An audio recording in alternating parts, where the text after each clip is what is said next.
Good morning and welcome to the Planning Commission hearing for May 9th. If you'll join me in the flag salute. Ready, begin.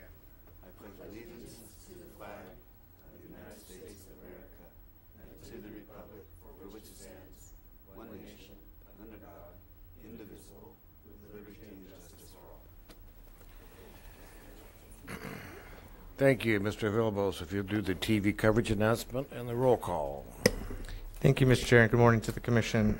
Planning Commission hearings are televised live on County Santa Barbara Television, CSB TV, Channel 20 at 9 a.m. in the South Coast, Lompoc, Santa Maria, Salinas Valley, and Orca areas. Rebroadcast of Planning Commission hearings are on Friday at 5 p.m. on Channel 20, CSB TV. Today's hearing will also be streamed live on CSB TV's website, as well as the county's YouTube channel, and will be available for download in a day or two. Now for the roll call. Commissioner Park. Present. Commissioner Cooney. Here. Commissioner Farini. Here. Commissioner Brown. Here. And Chair Blau. Here. Thank you. Thank you very much. Mr. Wilson, are you going to give us the projection report? Chair Blau, members of the Commission, I'll give you the agenda status report and move into the projection report. In regards to the projection report, there are two items on our standard agenda today. The first item is the Boulders Lot 11 appeal that is coming back before you, and then the second item is the Agriculture Employee Dwelling Ordinance Amendment that's being presented by the Long Range Planning Division. And so staff is prepared on both of those items to present those to you today. And I can move into the projection report. Our next meeting will be May 30th. There are two items from Long Range Planning, and that will be in Santa Maria, the 5-year capital improvement program, as well as the Hoop Structure Ordinance Amendment. And as I said, that will be in Santa Maria. The hearing after that will be in June 6th. That'll be in Santa Barbara. We have the SB CAG Highway 101 project returning to you for your review and consideration, as well as the Santa Barbara County Coastal Resiliency Project that will be before you from Long Range Planning. Our next meeting after that is June 27th, and we had preliminarily talked about having that project improvement workshop on there. I don't know if we can hold that for right now, in case there's other projects that are put on that projection report, to see if we would like to do it on that date or move it to another agenda. And we are in the process of preparing for that. So it'll either be June 27th or it might be later, depending on your Commission's action on that date. We do have one other item scheduled for the Santa Maria hearing at July 11th, which is the Golden State Water Company storage tanks. And there are no other items projected until we get to August 1st, which is the Patterson Avenue Holding appeal coming back to you at that time. Any questions or comments? Not seeing any other than the fact that workshop, it can't happen quick enough for this commissioner, just so you know. Okay, this is the time when we allow for public comment for items not on today's agenda. Not seeing any speaker slips or anybody rise. I will go to Planning Commission information reports. No lights, so I'll go to Ms. Black for the... Oh, I take that back. We have minutes to do first. We have one set of minutes that we need to vote in.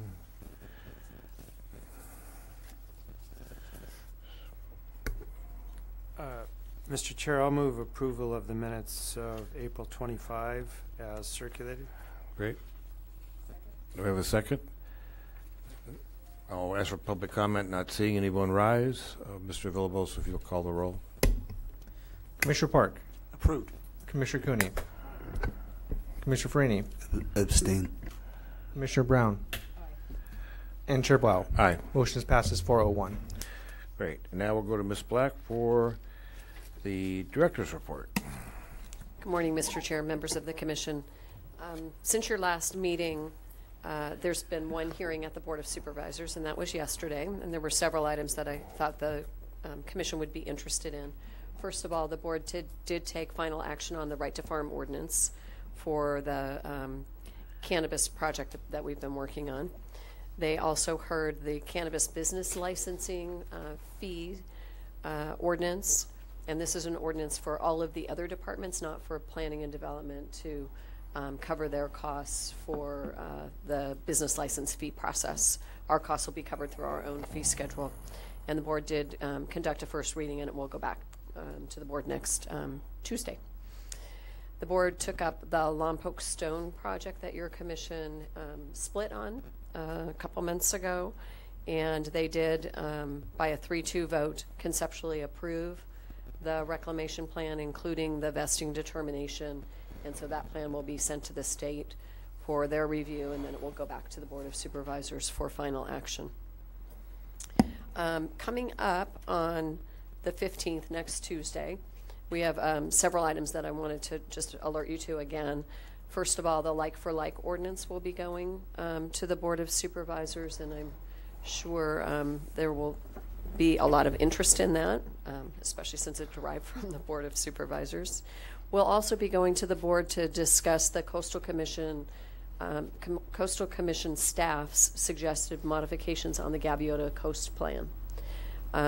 This isn't something we do on every plan where we go before the Coastal Commission takes action, but the set of suggested modifications is fairly extensive, as you would probably guess, and do raise some of the similar issues to those that were raised in the Coastal Land Use and Development Code Ordinance Amendment process that didn't go well. So we wanted to go to the Board of Supervisors and get their comments to relay to the Coastal Commission before the Commission actually took action. So that hearing before the Board of Supervisors will take place next week. We are asking that the board request that the hearing on the Gaviota Coast Plan be in July, because it's I'm not exactly sure where it's going to be, but it's going to be somewhere on the south central coast. So either Ventura, Oxnard, I don't think it'll be in Santa Barbara, but somewhere fairly close by. And June is in San Diego. So we just thought it would be better for all those involved to have a more local hearing.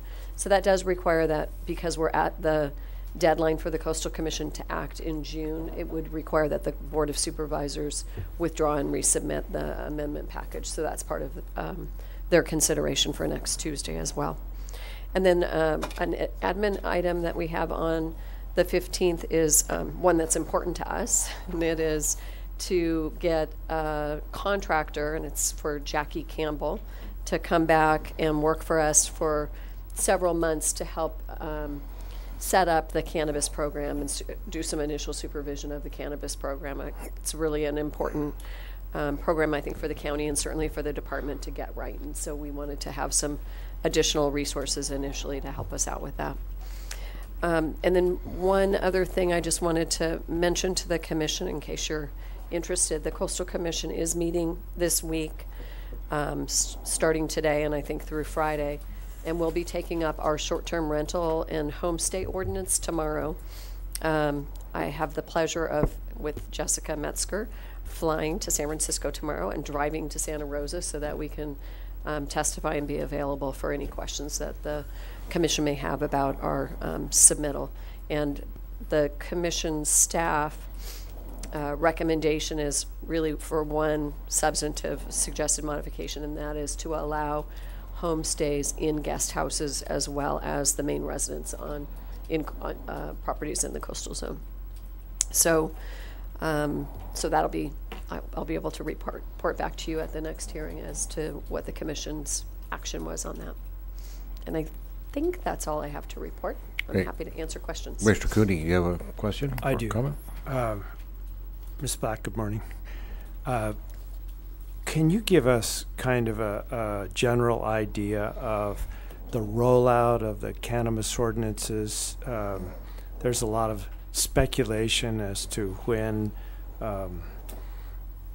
violations of the requirement to be licensed would start to be enforced. Is this something that you want to line up and get in place for a while before you start enforcing? What exactly is Planning Development's intent here? Mr. Chair and Commissioner Cooney, that's a great question. I think a lot of people are wondering when it's going to start, how it will be administered, and the like. It's a unique program for the county, obviously. in that there's just a lot of cooperation that needs to occur among county departments to make this program successful. So the first thing that needs to happen is we need to be able to accept funds, payments of fees, and so the program, the ordinance hinges upon that ability. And we think that the treasurer tax collector is getting close on that issue, but we are not certain of what that trigger date will be. If I had to guess, it will be about a month from now, but you know, we're just working with them and monitoring it. We also have a lot of work to set financial controls in place, because the whole purpose of having this separate bank account is to keep all of the revenues and fee revenues and tax revenues separate from the general fund, because this activity is still not sanctioned by the federal government. So it's very important that we do this right as a county. So once the treasurer tax collector says we are set to be able to take in fees and fines and whatnot, taxes, then the ordinances will become effective and we'll start permitting. And I would expect the day that they become effective, we will have a lot of people submitting applications, because there are a lot of people who have temporary licenses through the state that need to move forward in the process. And we're right now setting up our own internal processes, specific applications, information for applicants on the website, et cetera. So that's kind of the permitting piece. Licensing will be similar. The trigger date for submittal of licenses is the same as the trigger for the effectiveness of the land use ordinances, and the departments are getting themselves organized on reviewing the licenses, and the licenses will actually be sort of managed by the CEO's office. And I believe CEO Miyasato said yesterday that they will be hiring somebody to work on that. So they're probably in process already. And then there's the whole enforcement piece. So we currently have a number of complaints in the department. I don't know how many, but more than 10, and maybe substantially more than 10. And we have been working them, but we don't have all of the enforcement resources that we need to be able to really actively enforce, nor do we have policy direction from the board specifically about how they want us to enforce.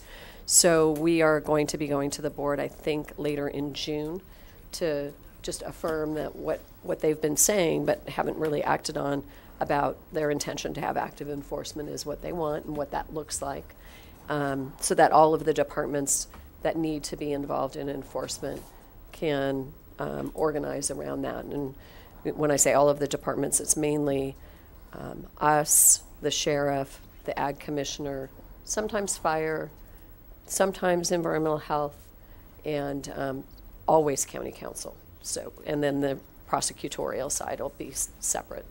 So we're working on that as well. We have not yet got authorization to hire additional enforcement staff, but we expect that to come with the budget. So we'll be poised to ramp up our enforcement the way that the board chooses to do that.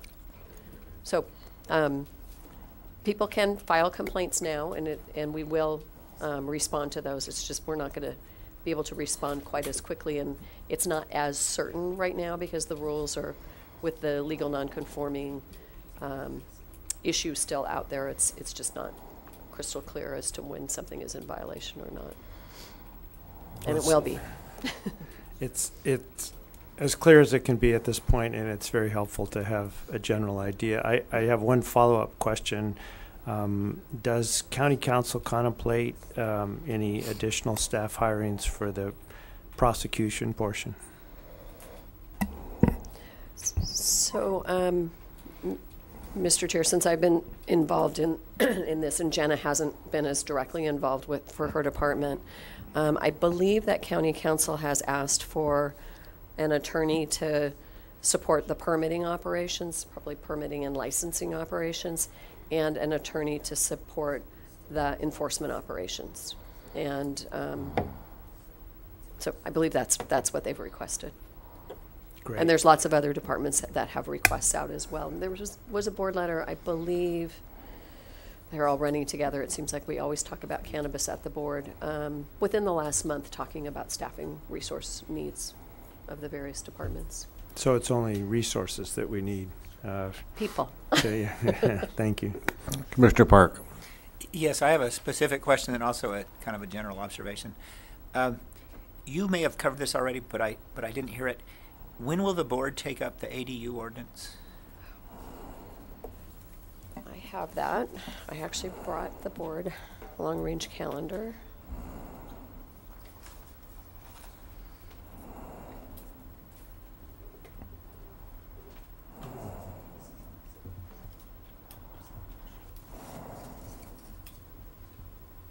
So it's not, Mr. Chair and Commissioner Park, it has not been set for hearing yet, but our intention is, assuming we get comments back from the state and we can incorporate those, to set it for hearing on June 19th and have the actual hearing on July 10th. So here's my general observation / ramble / question. I don't know what to call it. You seem very busy. I know you're up to it. It just seems that with the cannabis rollout, Montecito rebuilding, it's almost kind of frightening the amount of work it's going to take. And I don't know if our whole planning apparatus is up to it. If there's, at some point at the right time, I'd like to hear more about that. And then also, and I don't even know what I could do as a planning commission member to assist in that or not. But if there is something that we can do, even if it's lobbying for more staff, I don't know what. Please let us know. So thank you. Thank you. Well, if I told you all of the other things that we're planning on doing in the next 3 months, I think you would probably be even a little bit more frightened. But we are making sure that we are focusing our resources so that we can get these things done and pay attention to the rollout of cannabis and the rebuilding process. But it has been a pretty challenging few months. So thanks for acknowledging that, and we will certainly let you know if there's anything you can do. Okay, thank you. With that, we'll go to our first item on the standard agenda. Mr. Villalobos, read it into the record, please. Thank you, Mr. Chair. Excuse me. The following is a hearing on the request of the San Antonio Creek Homeowners Association, Ms. Claire DeHoog, and Dr. Tad Suzuki, appellants represented by the law offices of Mark Chatillo, to consider case number 17 APL 11, appeal filed on July 31st, 2017, of an appeal of the South County Board of Architectural Review's decision to grant preliminary design approval to case 16 BAR 244. Thank you.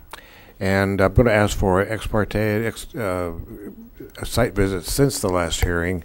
And I will also tell you that I did watch the entire tape of the prior hearing, so I am up to speed on this. And for ex parte communications, I will tell you that I've had 3 conversations with Mr. Flowers' office and staff since your hearing before that. Mr. Brown. Thank you. No further site visits, but I did speak to Nick in Flowers and Associates office. Okay. Ms. Harris, are you going to give us an update on the staff report? Good morning, Chair Blau, members of the Commission. The item before you today is a continued item from your April 4th hearing. It's an appeal filed by the San Antonio Creek Homeowners Association, Ms. Claire DeHoog and Dr. Tad Suzuki of the Board of Architectural Review's preliminary approval of development on Lot 11. And the SBAR's approval occurred in July 2017. Just as a refresher, this shows you where the lot is in the Boulder subdivision. It's on the southwestern portion of the Boulder subdivision, and it's located east of Villa Los Padres and then northwest of Tucker's Grove. This is figure 1 in staff's memo. This shows you the grading from the subdivision improvement plan and the amount of fill that was approved on Lot 11. So it ranges from about 2 to 8 feet of fill on the northwest side of the lot. There's about 8 feet, and then around here is about 5 to 6 feet of fill. And then on the southern end is closer to 2 to 3 feet. This shows the datum change exhibit for Lot 11 of about 2.6 feet of change throughout the subdivision and the general area. So the pad height is at 343.5.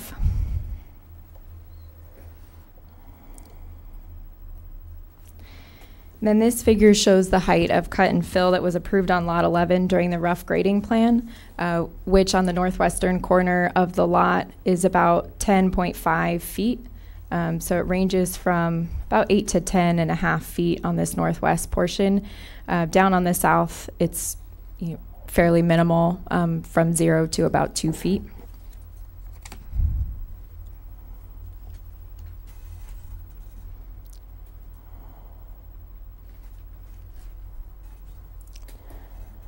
And then this is the Board of Architectural Review approved precise grading plan. And this shows that the pad was reduced on the northwest portion of the lot after the rough grading plan. And it was reduced by about 5 feet, dropping the height to about 5 feet rather than the 10.5 feet that was in the rough grading plan. And then it also includes about 1 to 2 feet of fill higher than the rough grading plan on the south portion of the site.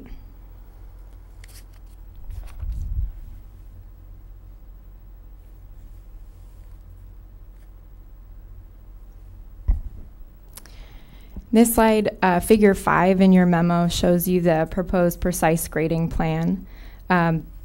What's currently proposed is cut even further from the Board of Architectural Review approved grading plan on the northwest corner of the pad, showing about 4 to 8 feet of cut.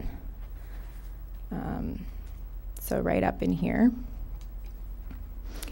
And then that's about 2 feet lower than the Board of Architectural Review precise grading plan approval. In the memo, item number 1, your commission had asked to return with designs showing the maximum amount that the pad can be reduced or the grading modified to address concerns. So this revised project includes about 13,020 square feet of usable pad area for Lot 11, which is a 41% reduction from the existing almost 22,000 square foot pad, and then about a 19% reduction from the SBAR 16,000 square foot pad area.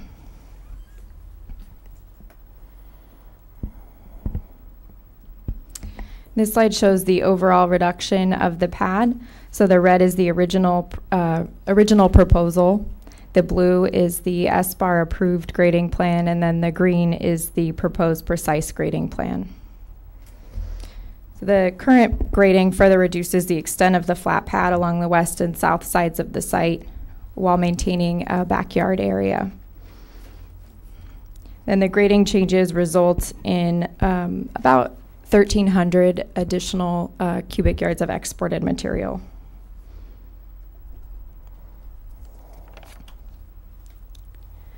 The lighter lines on this slide, this is comparing the original grade with the proposed grading plan. It's figure 7 in the attached to the memo.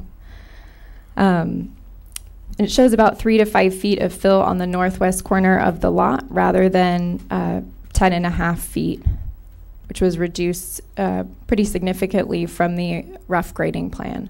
If you look up here.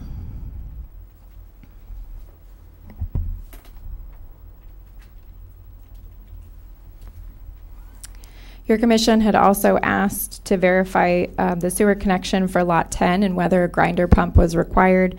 Then you had asked to verify how to lower the pad on Lot 11, or if the pad can be lowered while still providing gravity flow for the sewer line. So So this slide shows that the sewer line would have about 2 feet from the edge of the structure to the sewer main for gravity flow, assuming a 2% slope. And then the pipe is shown as being relatively straight with a couple bends up by the sewer main. Lot 10 was intended to be developed at a pad height that would accommodate gravity flow. Once the plumbing plans were finalized and the slab was poured, it was revealed that the gravity flow connection didn't meet current California plumbing code requirements due to additional bends in the line that added the pipe length, which resulted in a greater elevation difference. So the applicant has indicated that they will install a grinder pump on lot 10, and Planning and Development Department staff confirm with the Goleta Sanitary District staff that lot 10 has a permit to connect to the sewer system, and no additional permits for a grinder pump for that lot are necessary. And then for lot 11, the assumption is made without plumbing plans, which are submitted closer to the time that a building permit is pulled, rather than the time that a planning permit is required. Then figure 8 is showing that the pad height at 343.5 has about 3 feet of cover under the slab at the furthest point, about 340 feet in elevation over here on the house.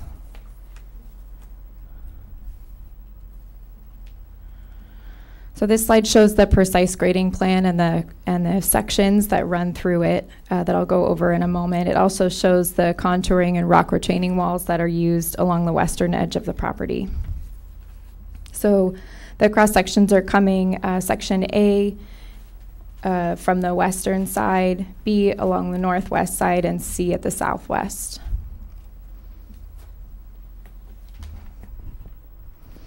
So this slide and the next slide show you the variability from the original ground, the existing ground, and the current proposed surface using 2.5-foot contours.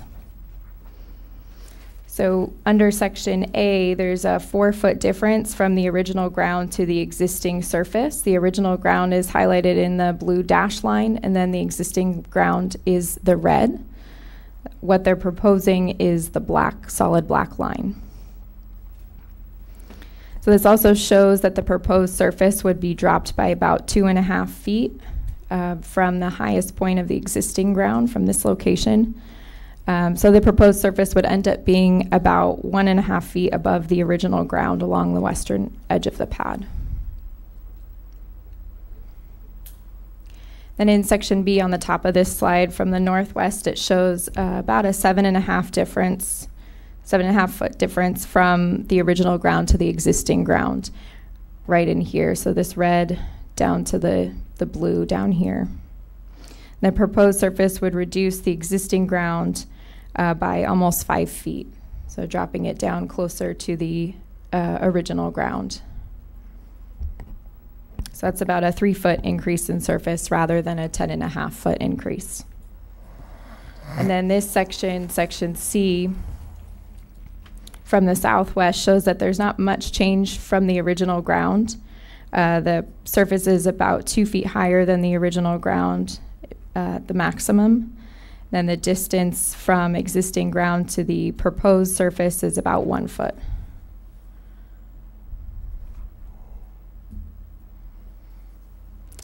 Just as a kind of refresher, this shows you the floor plan of the proposed structure, which includes 4 bedrooms and 3 bathrooms, and then 2 separate garages. There's a 2-car garage on this side and then a 1-car garage at the front.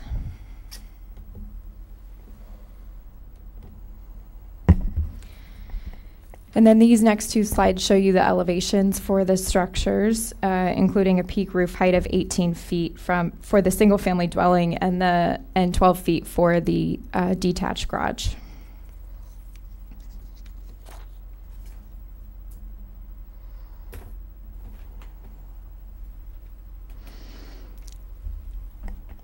Your commission had also asked staff to confirm what latitudes available to the Planning Commission and the Board of Supervisors with respect to the building, to the pad elevation.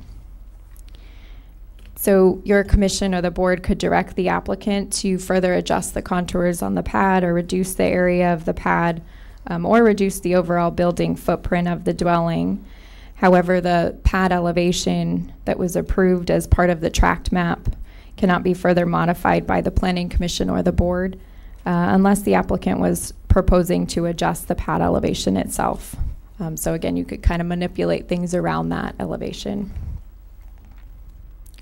So your commission's motion, staff recommends that your commission's motion include the following: denying the appeal, making the findings for preliminary design review approval, determining that no additional environmental review is required for this project, and then granting de novo preliminary design review approval of the project as modified in staff's memorandum from April 25th. That concludes my presentation. If you have questions, we can respond to those. Commissioner Brown. Thank you. Would you put up slide 15, please?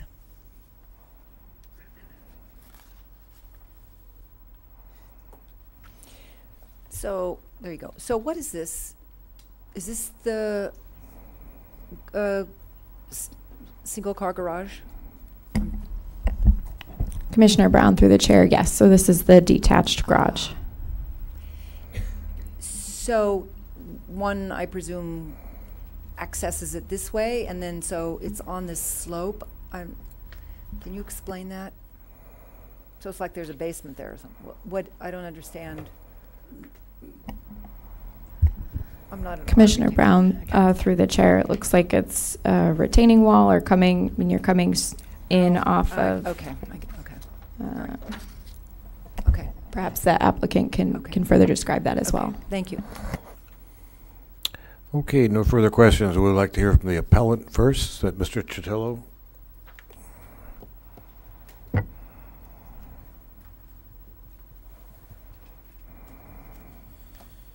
Thank you, Mr. Chair. Mark Chitillo for the appellants on this. I think really the first slide tells the story about this project. Somehow this project got approved with a 8-foot to 10-foot wall of dirt in the backyard of the existing residence. The required findings that you as the SBR must make is that this project is harmonious with the surrounding homes, and there's a harmonious relationship with the existing and proposed adjoining developments, and it is appropriate and well designed in relationship to one another, and the open space environmental qualities of the site.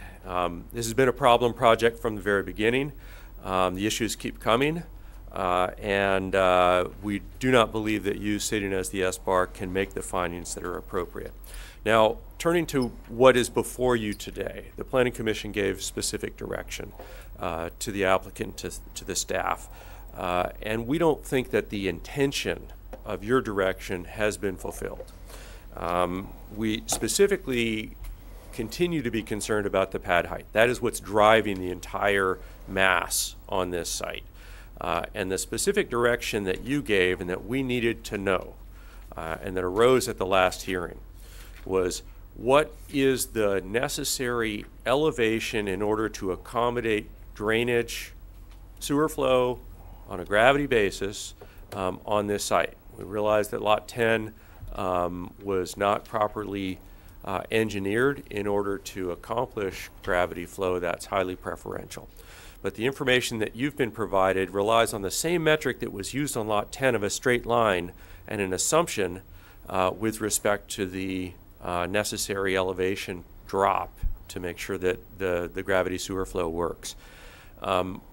You don't have the precise grading plan, the precise plumbing plan that's necessary. We've seen now the design of the proposed structure, and that provides the ability to have the applicant give you and us the exact elevation that's necessary in order to accomplish positive sewer drainage off flow off of the property. So unfortunately, we need to say this isn't enough. You haven't provided an answer to that core question. And the other question that's before us is, what are the effects of these changes? I think we're pretty concerned about seeing that new garage there why a property needs 2 garages and why one of the garages should be located in the sight line that's impacted as a result of this project for Ms. DeHoog it's mystifying. And it seems like that should be eliminated as part of the project. But more specifically, what is needed are the metrics that we looked at when we examined this project earlier in consultation with the developer. The lines of sight, a model of the site so that the neighbors can actually look at it and see, well, is this going to have a looming impact on their property? Is it going to intrude into their privacy? Those are the concerns that the adjacent neighbors have. And the applicant, despite our reaching out to them to try and work during this intervening period and come up with some creative solutions to accommodate everybody's concerns here, we were snubbed. We didn't have any access to any of this substantive information. We didn't see it until you saw it. And if you look at those designs that are before you, it's impossible to tell what will be the lines of sight from the Suzuki's and from the DeHoog residences. So without that information, we can't really respond. And I don't think that the Planning Commission has the information that it needs to be able to evaluate, is this the best we can do on this very difficult site? And are these impacts to the surrounding neighbors reasonable enough such that you can make the findings that you have to make for this project?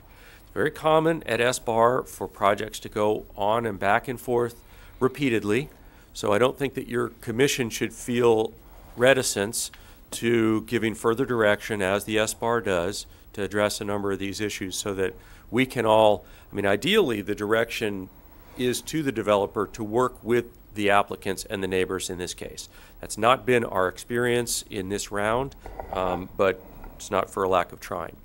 One of the other critical issues that's not before you today because of the materials was a finding by the SBAR in May of 2017 that in order to address the compatibility issues, there needs to be a landscape plan. There needs to be a landscape plan which is going to address screening and is going to, do what needs to be done in light of the mandates of the pad elevation and the design that the applicant is proposing to take forward. That's absent in the proceedings here. Since now you are sitting as SBAR, it was the SBAR's direction that there needs to be a landscape plan, and we have nothing on that. Ideally, what we would like to see would be a landscape plan that's developed collaboratively with the affected neighbors, working with the developer for those lines of sight and those aspects of the project that impact them. That's kind of the last step. Screening is not a design modification, but it's really something that can be brought in at the very end. But we'd like to see those design modifications and the site modifications first to minimize the impacts and to give you the greatest ability to make those findings, the necessary findings of harmonious relationship between the proposed development and the existing development. I know that you'll be hearing from some of the neighbors with their concerns. As we look at this development that's before you, we have concerns that the exported soil does actually leave the site. We have concerns that the loggia of Lot 11, the design that's proposed to you, remain a loggia and not be enclosed. There has been an experience with other developments by this developer where exterior areas become enclosed as a result of SCDs. And so we want to make sure that the project that's approved by your commission, sitting as SBAR, is the one that actually does get built. And in summary, that it does include the minimum possible intrusion to the surrounding neighbors. We get the height down as low as we can in order to meet the metrics. And my understanding is that the erosion and runoff issues are resolved by the use of the existing storm drain.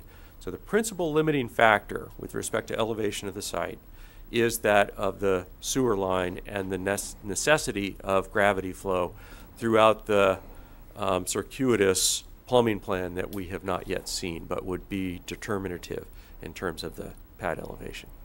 So thank you, Mr. Chair. Thank you. We'll now hear from the applicant.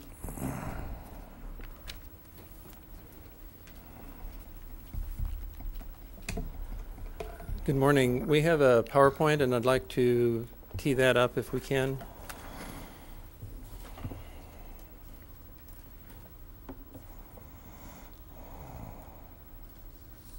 So I'm Jeff Nelson, attorney and CEO of the development company that's developing this project. First off, we went from developing individual lots to homes, so we've gone through BAR an average of 5 times for each of the homes on this site, including Lot 11. So we've been in it for many years to get individual approvals home by home. This is, after all, you're acting as the BAR, and the principal function is to review the architecture. Is the architecture appropriate or not? And there was no quarrel with the architecture after it went through about 4 or 5 iterations at the BAR.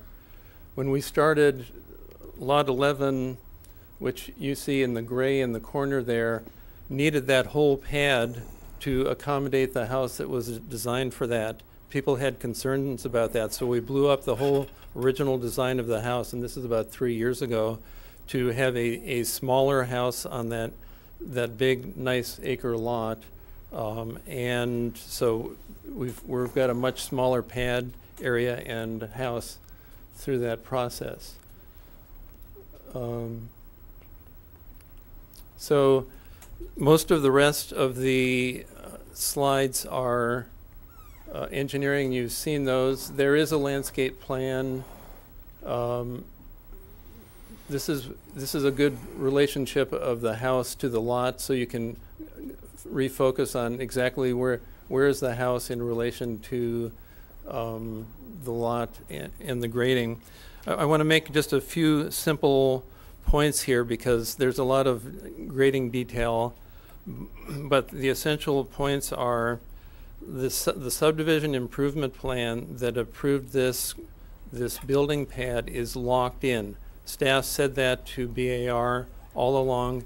It has been graded. This lot has been graded. The building plan has been graded with 5 feet of or the appropriate amount of over excavation under the house. And to change the elevation now requires the whole building area to be re-excavated. So of course we're going to resist that because it's a huge cost, an unnecessary cost. Second essential point is the house where it has finally been sited is on cut, meaning it is below existing grade. That goes from 2.5 feet in the middle of the house to on grade the rest on the very edges. So it was not a built-up pad.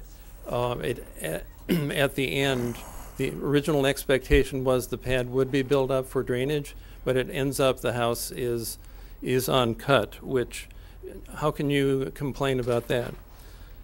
Next is that from start through the BAR, we trimmed the edges of that lot, so 65 truckloads of dirt will be going through the neighborhood here to take out export dirt.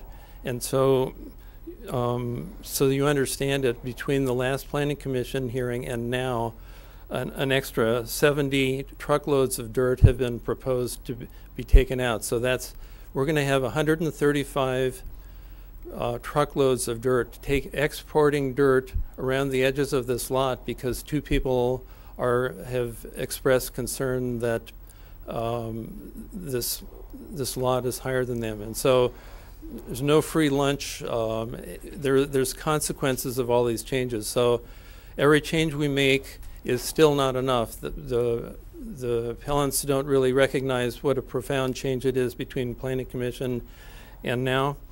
One final point is we had huge rains a year ago. You know what the civil engineers were engaged years ago to do is you've got to make this site work. So if there are huge rains, the water from this lot gets into the basin. And we had a deluge. We had an absolute, you couldn't even walk out there. And we walked out there and the basin was full and their site development worked. And so early in the process, all that matters is the civil engineering better work it better work, or everyone's in real trouble here, including the liability of the civil engineer. Well, it worked. It worked as it had to work, and that's what their job was. It worked. And so we're taking away some of that area that will indeed allow water to get to the basin, but that's the trade-off here. But we feel comfortable that we've done an appropriate thing here. The last thing is, because people never recognize whether this is enough, you keep making changes. Is this enough? Is this enough? If this is approved today and there's no appeal, we will promptly redo this regrading of that lot. Otherwise, it'll wait till the very end when this house is built, which is it's in the back of the sequence of houses right now.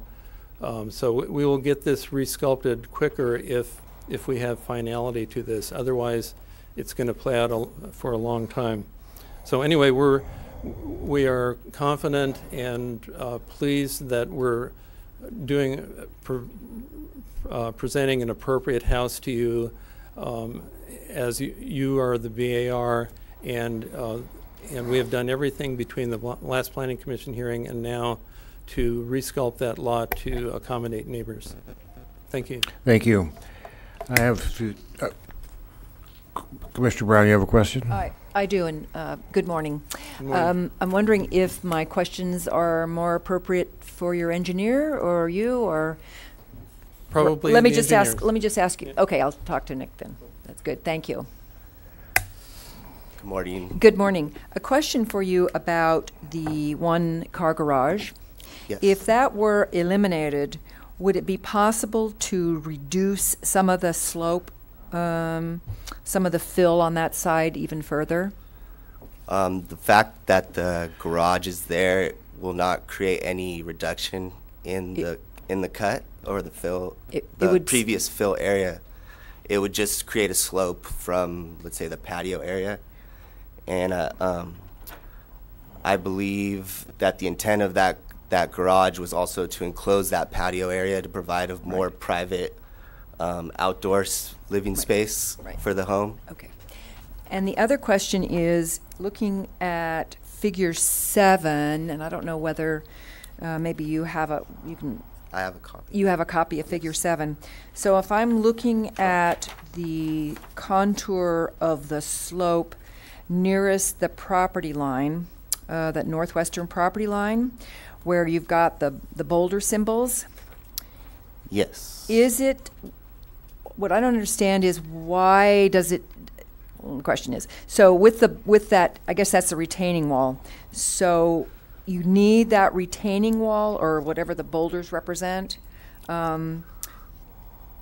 because it looks like there's 5 feet of fill in that area. Is there any way to redesign that so you don't have that much fill right there? Well, the intent of the rockline slopes or Yes. boulder walls Right. was just to provide a more natural break in the slope and to allow that gain of elevation without having a huge vertical drop.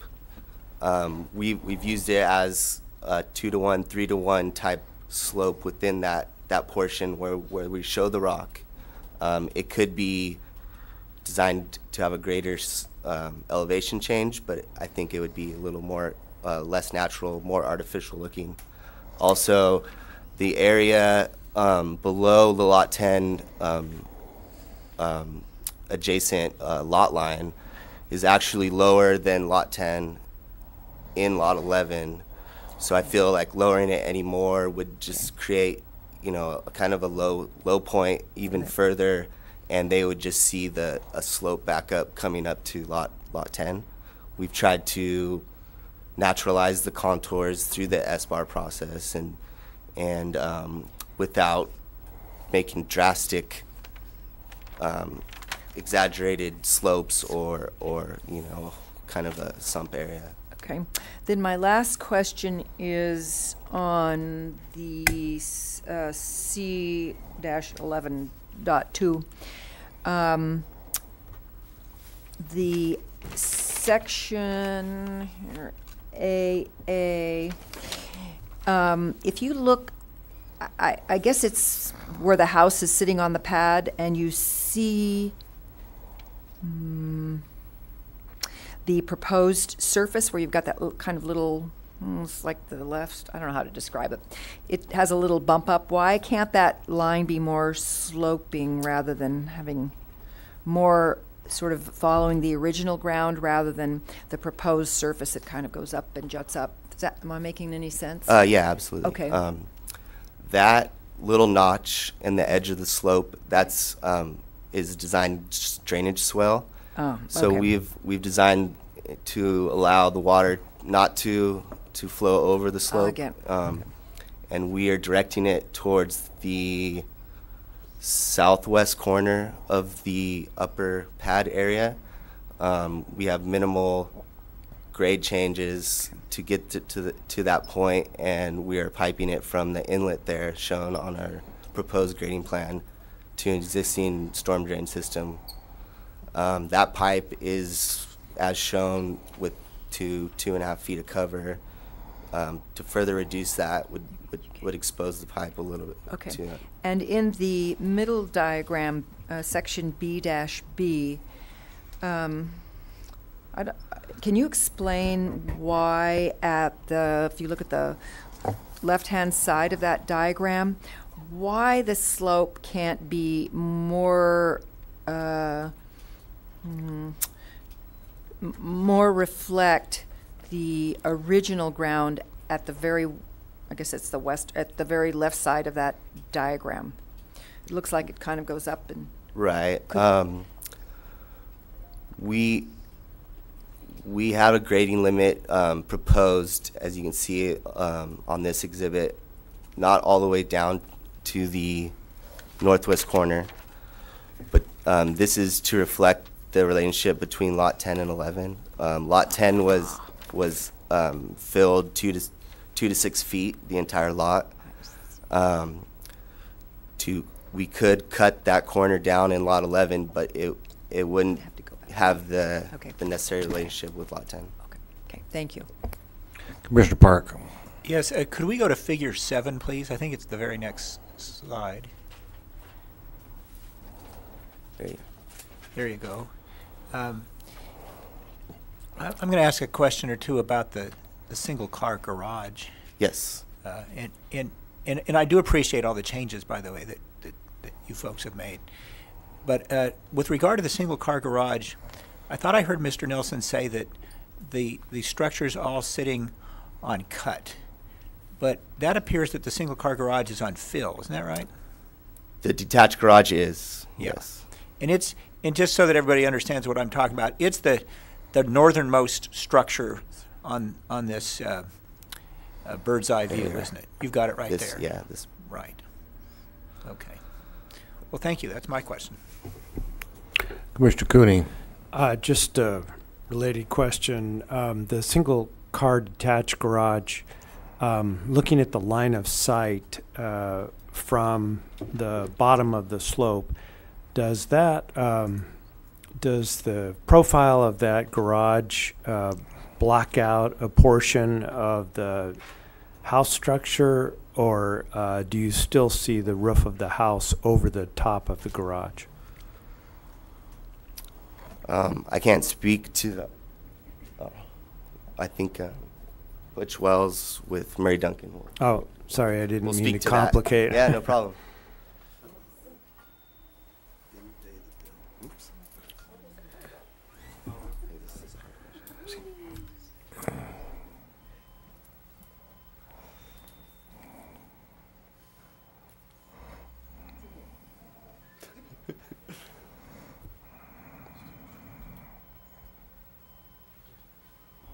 Go ahead. Okay, I'm sorry. You're- Butch Wells, Murray Duncan Architects. Good morning, all. Will you please repeat the question? I apologize. Sure. No, it's not a problem. I heard testimony that the purpose, in part, of the detached garage location was to provide part of an enclosed outdoor sitting area.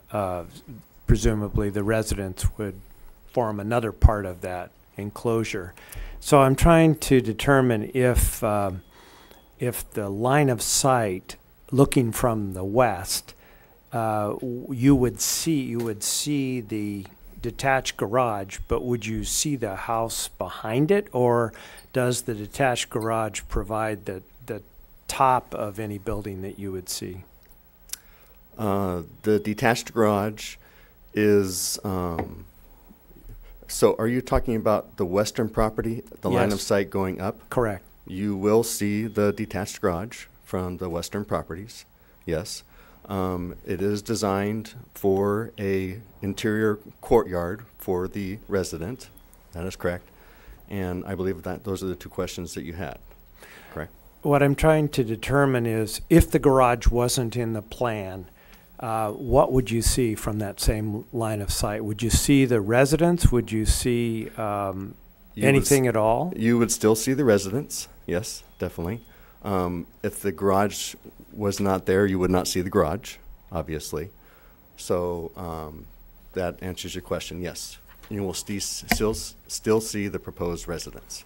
So if instead of the garage, there was a retaining wall, a privacy wall constructed toward the top, you could construct the height of that so actually it would be lower than the line of sight to the top of the house, would it not? If I can look at the section real quick here. But there is no section for that one.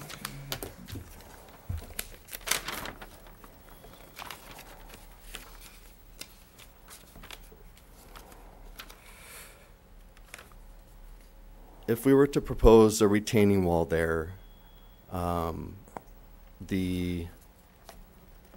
can't answer that question, I'm sorry. Maybe the civil engineer can better answer that. Okay, I've just posed the question. If we don't have an answer, that's fine. Okay. Thank you. Commissioner Brown, you have further question? Well, I just wonder,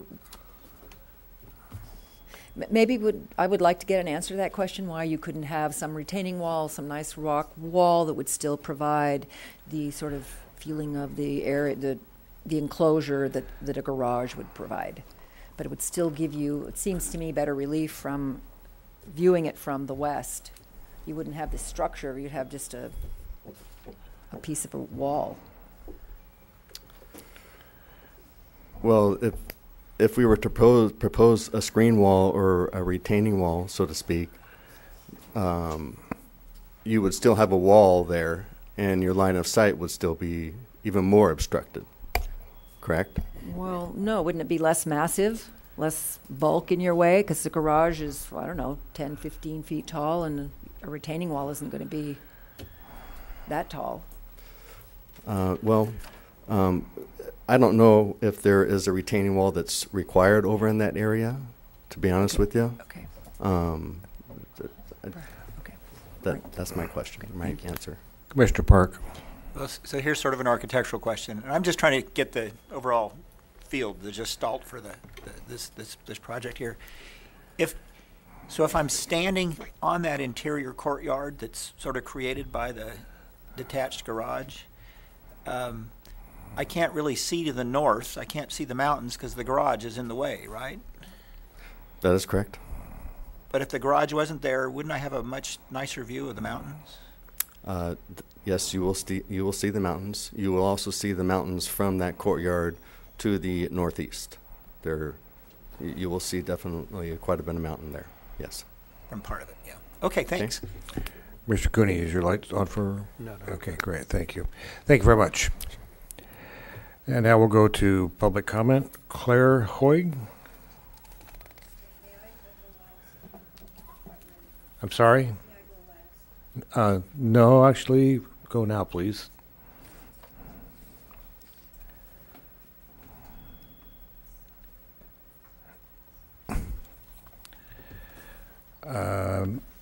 Todd Suki.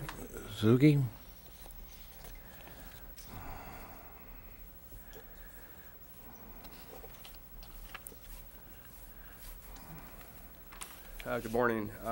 Again, my name is Tad Suzuki, my wife Francie, and my son Kai. We live at the on 1006 Villa Los Padres and the Boulder Creek Housing Development is adjacent to our home, and our home sits on the southwest lot of Lot 11. Our main concern has always been that the elevated pad height of Lot 11 and proposed house will create privacy issues and obstruct our existing views. We are asking the Planning Commission to ask the developer to specifically what is the maximum pad height of Lot 11 has to be in order to meet the sewer and storm runoff requirements for the county. In order to determine what that specific number is determined by the complete plumbing plans for the proposed house. From the last meeting, we were presented with the discovery that the lowered pad height on Lot 10 has now required a pump in order for the plumbing of that house to work. We are asking that the developer use site-specific visual assessments, including story pole, for us so that we can better visualize how much the proposed home will affect our privacy and our views. Again, the Planning Commission's duty to make sure that the new housing development should be in balance, out in harmony scale with the existing homes. Thank you. Thank you. This small little letters here. Fiance Noid, I don't.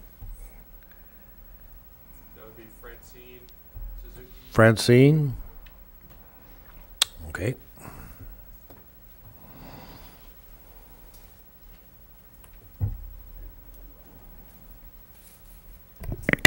Good morning. Thank you for giving us the opportunity to really voice our concerns and our views. Our community is a close and harmonious neighborhood. We greet each other as we walk. We visit each other's houses, and our children play together. Mr. Nelson is in a blessed position to really enhance and strengthen our community. However, this project, though, is not going that way. It's destroying and dividing our neighborhood right now. It's very divisive. This building project robs us from the right to really have privacy in our own home, in our family homes. And we ask for, we welcome people to, to really move into our neighborhood. And we're not asking for trivial little things, or we're complaining about trivial little things. It's really the fundamental right to our privacy, and also to really create a community in our neighborhood. We asked for a clear plan for story poles that we asked for, I think, last year. And they also promised us some visual plans so we can see what it's going to look like. I mean, from our point of view, it's really hard for us to know what's going to happen if we have no plans from the other side. So the builder will someday leave our community, and we're left there. And we'll wake up every morning, and when we wake up every morning, we'll be left to live with the decision that the planning committee and everyone here will make today. So Mr. Nelson was talking about consequences. There were consequences all along the way with the, decisions that were made, but these consequences will eventually affect us as a community, and it'll be an example for whatever plans we have for the rest of Santa Barbara. So what are we going to leave my child, our grandchildren? What kind of communities? So I ask you to listen to us, and thank you for giving us a voice. Now, Kendra O'Connor.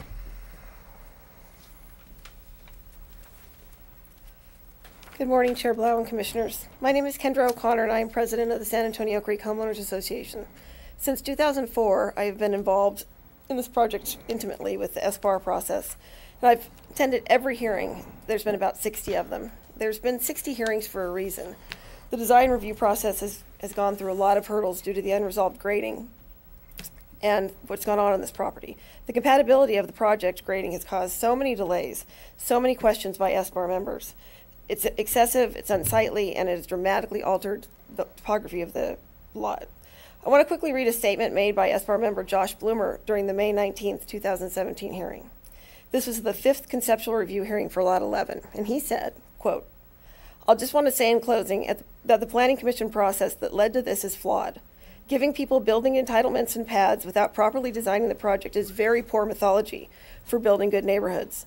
I hope there will be more discussion about this to prevent this from happening to other neighborhoods. This has continued to be a problem every time we have looked at this project. All the tools that are supposedly in our disposal have been ripped out of our hands from the onset here. You know, what kind of tile or windows you use is not architecture, it's decoration. We've been sitting here all this time talking about decoration, making minor adjustments to the site and the project, but good architecture is founded in well-sited buildings, period. And we never had a shot at that. Thank you. Chris O'Connor?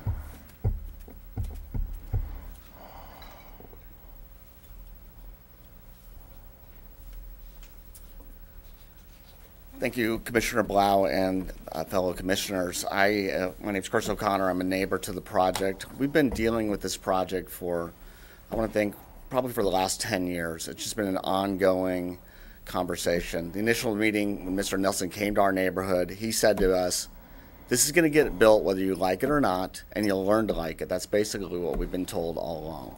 So we've been going to every meeting. We've been through many planning commission meetings. We've been through the BAR meetings.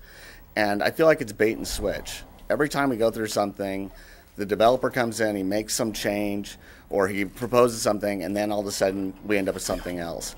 He's brought in multiple truckloads of soil under the guise saying that this is just, he's storing it there. Well, guess what? The soil ends up staying on the property. He ends up changing the whole development constantly. Now he's proposing on this current home to add a garage, a detached garage. The project specifically says that he is not allowed to have any type of secondary structure that is used for a home and basically a casita. That's really what I think he's creating here. So what happens is we'll go through this process with you folks. This will get done. Another year will go by. They'll build this. They'll do a change slip. That's what they do. They go to the counter to make a change. And then the next thing we know, we end up with a casita. But this is how this whole project has gone. There's no open dialogue with this developer. He tells us one thing, he tells you one thing, and then we end up with something else. We need you guys to make a stand on this because we've been trying to come up with a solution. We've been dealing with development in our neighborhood since basically 1997 when La Romana started. And some of you were maybe involved with that project as well. It's gone on for years. So we've been under construction since 1997. 21 years. And this project is going to continue on for years. You just heard from the developer who told you that basically he'll give us a little bit. If you approve this today, we'll get something. But if you don't, he'll push it along further and we'll have to continue to wait. But this is what this developer does. So I appreciate you guys really taking a hard look at this. And again, thanks for your time. Thank you. Those are that's my last speaker slip. Claire, did you want to speak? Yes, Mr. Chair, Clara DeHoog is making her way to the podium. She would like to address your commission. Okay. Thank you. Good morning, and thank you, commissioners. It's a little If you could pull the mic down to you a little closer, thank you. We took a picture this morning of us from my back patio, and it shows a survey stake. Do you want to take this up, Tom? Okay.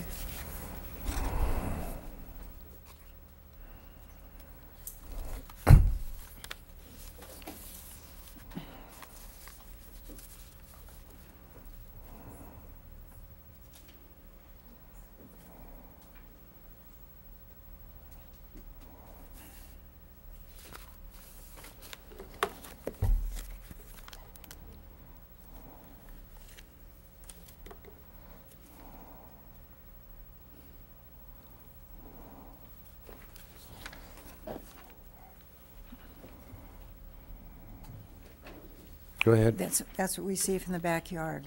And then on this particular map,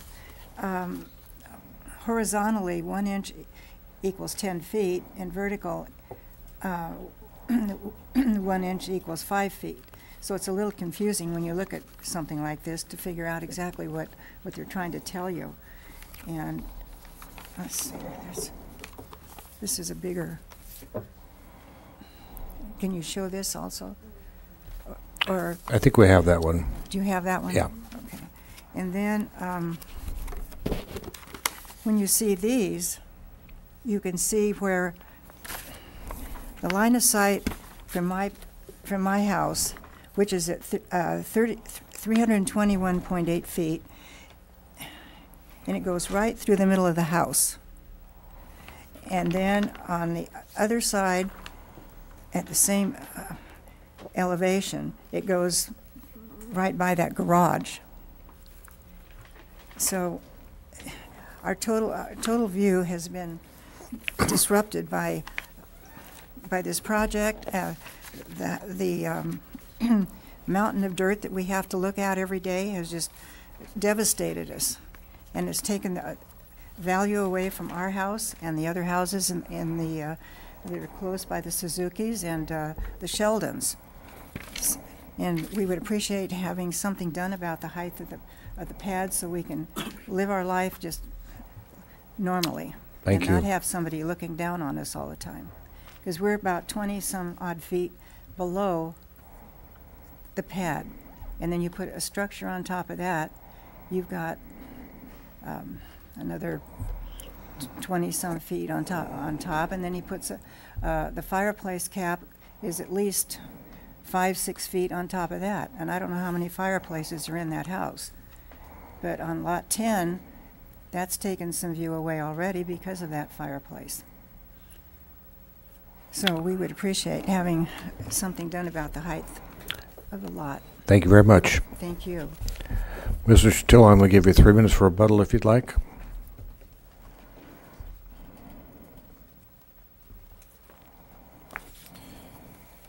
Thank you, Mr. Chair.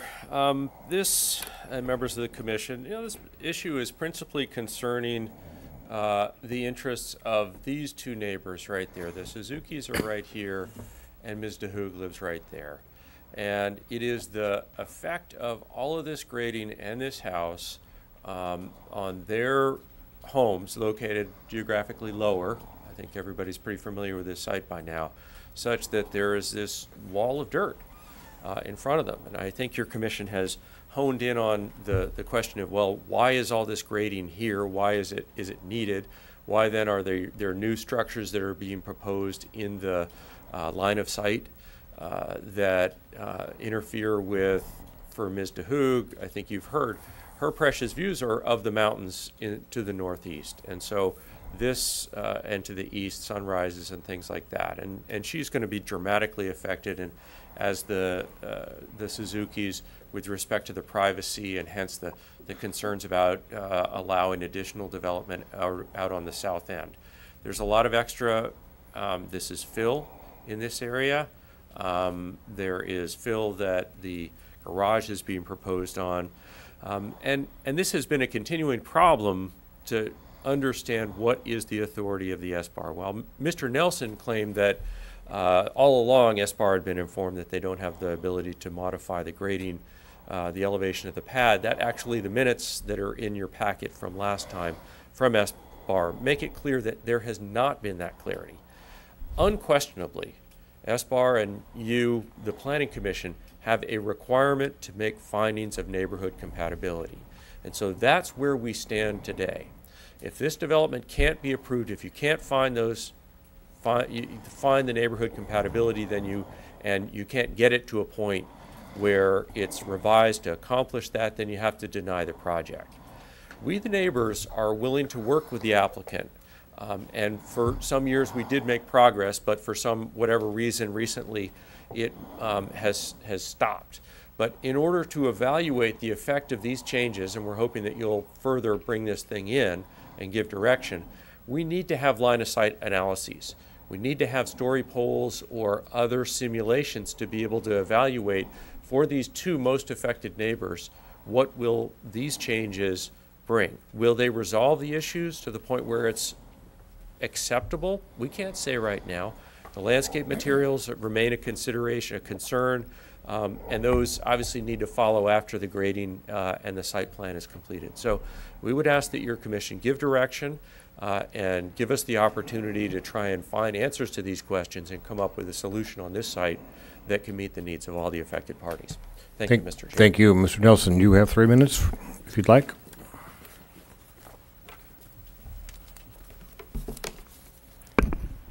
Thank you. Developing in Santa Barbara infill housing is hard. I know that's surprising to hear for you, but it's hard. You have to hire capable people who have been through the process before, like civil engineers. You hire architects. We hired 2 different architects to have 2 different hands to this project, even though we didn't have to, so that there would be different looks. At every infill project we've done, people have said, oh, it's going to be terrible at the end, and we have not heard one time on any infill project, oh my gosh, we were right that it was terrible like we expected. To the contrary. Annually I get praised, and my wife gets praised, and my son gets praised by the people who live in these new homes, saying thank you for creating these homes and putting up with what you did to give us a great new home. It was not unreasonable to seek a 3rd car garage here, because that's what the market looks for. You're going to have cars parking out there in the driveway if there's not a 3rd car garage.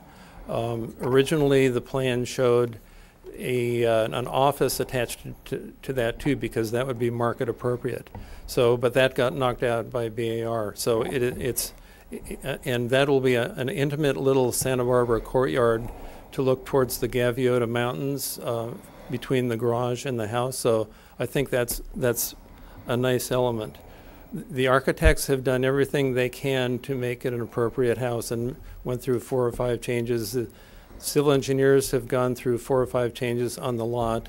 And so we feel comfortable that it's not just an acceptable house, but it's an exceptional house that's before you that you can approve. The 2 houses below it have always been below. So the question is, to what extent have we built up the pad to make that house have a greater view? Well, we didn't. We never gave any input to the civil engineers. They did what they did for water control, and it turns out the house is uncut. We didn't know whether we were not intimate in that back and forth. So we're comfortable. It's a very appropriate house, and in fact, we'll do regrading earlier if you approve it. People do, and one more point, BAR heard this many times and asked for lines of sight from the adjacent properties, and the architects did that. And so we've got 3 minutes here at a time, so we can't go through everything we've ever done, but BAR said, give us that, and they got that. And so there was no further complaints about the house itself. So anyway, we're pleased with what we have before you. And Mr. Nelson, I think Commissioner Brown has a question for you. Mr. Nelson, the issue about precise plumbing plans, can you discuss that and why we don't know those now, and if we did, would it make any difference? Okay. There's a sequence of development. You build a lot, and then you design a house, and you go through BAR, and then you get final drawings that have plumbing plans. We do not have an approved house yet. And so when is it going to get blown up? Is it never going to get approved? Why would we have final drawings of the whole house, including the plumbing plans, if we don't even have an approved house? So that's the sequence of how things happen. Okay. Great, thank you. I just have one more question. One more question. I'm not sure if it's staff or architect or who it is, but seems to me that in SBAR hearings, they did talk about the privacy issues and trying to eliminate all windows on the southwestern side. Is there anybody who can speak to that issue? Maybe the architect can. Seems to me in early BAR meetings that I went to, they addressed that. But Commissioner Brown, through the chair, I'll just jump in quickly before the architect. I believe they did adjust the home to have more passive uses on that western portion of the structure. So I think there's a closet and maybe a restroom on that side. But there were some items that were shifted in the home. I think that answers the question. Okay, Thanks. well, let me just, I just want to ask the architect. So the, we have the elevation, and it looks like the west elevation, somebody's standing at those windows and they're looking out. Are they going to be able to look into the neighbors' backyards? I don't know, it's 15, well, let me see. So is the pointer. Okay. So Right, here is that the one. west elevation. Right. These windows here are in the bathroom, primarily. So I think they're going to want as much privacy as possible there. Okay. This window here is in the dining room area. Okay. And that will be looking out towards the view primarily on the west side. So, since they're way far above, they're not going to be the view that they're going to, someone's standing in the dining room and they're looking out. They can look down. I'm trying to get a sense of what that view would look like. Typically, when you have a nice view, I don't think you'll be looking down very much. You'll be looking at the mountains, the Gaviota Mountains, in my opinion. Okay, and how about from the southern elevation, from what Mr. Suzuki, I guess he probably will he see the patio area? From the southern elevation, he will probably see some of the patio area. I believe we've got some, let me go back here. Okay, so this is Claire's residence. Right. And this is, nope, that's Claire, excuse me. Right.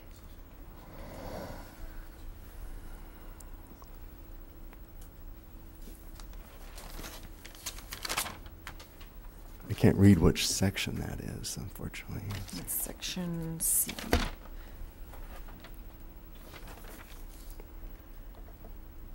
Section C.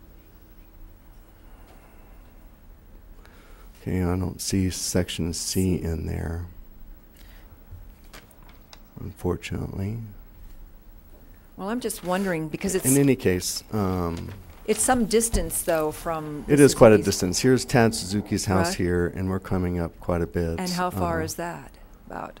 I don't know roughly the distance it is, but you can see right here, this is where the courtyard. The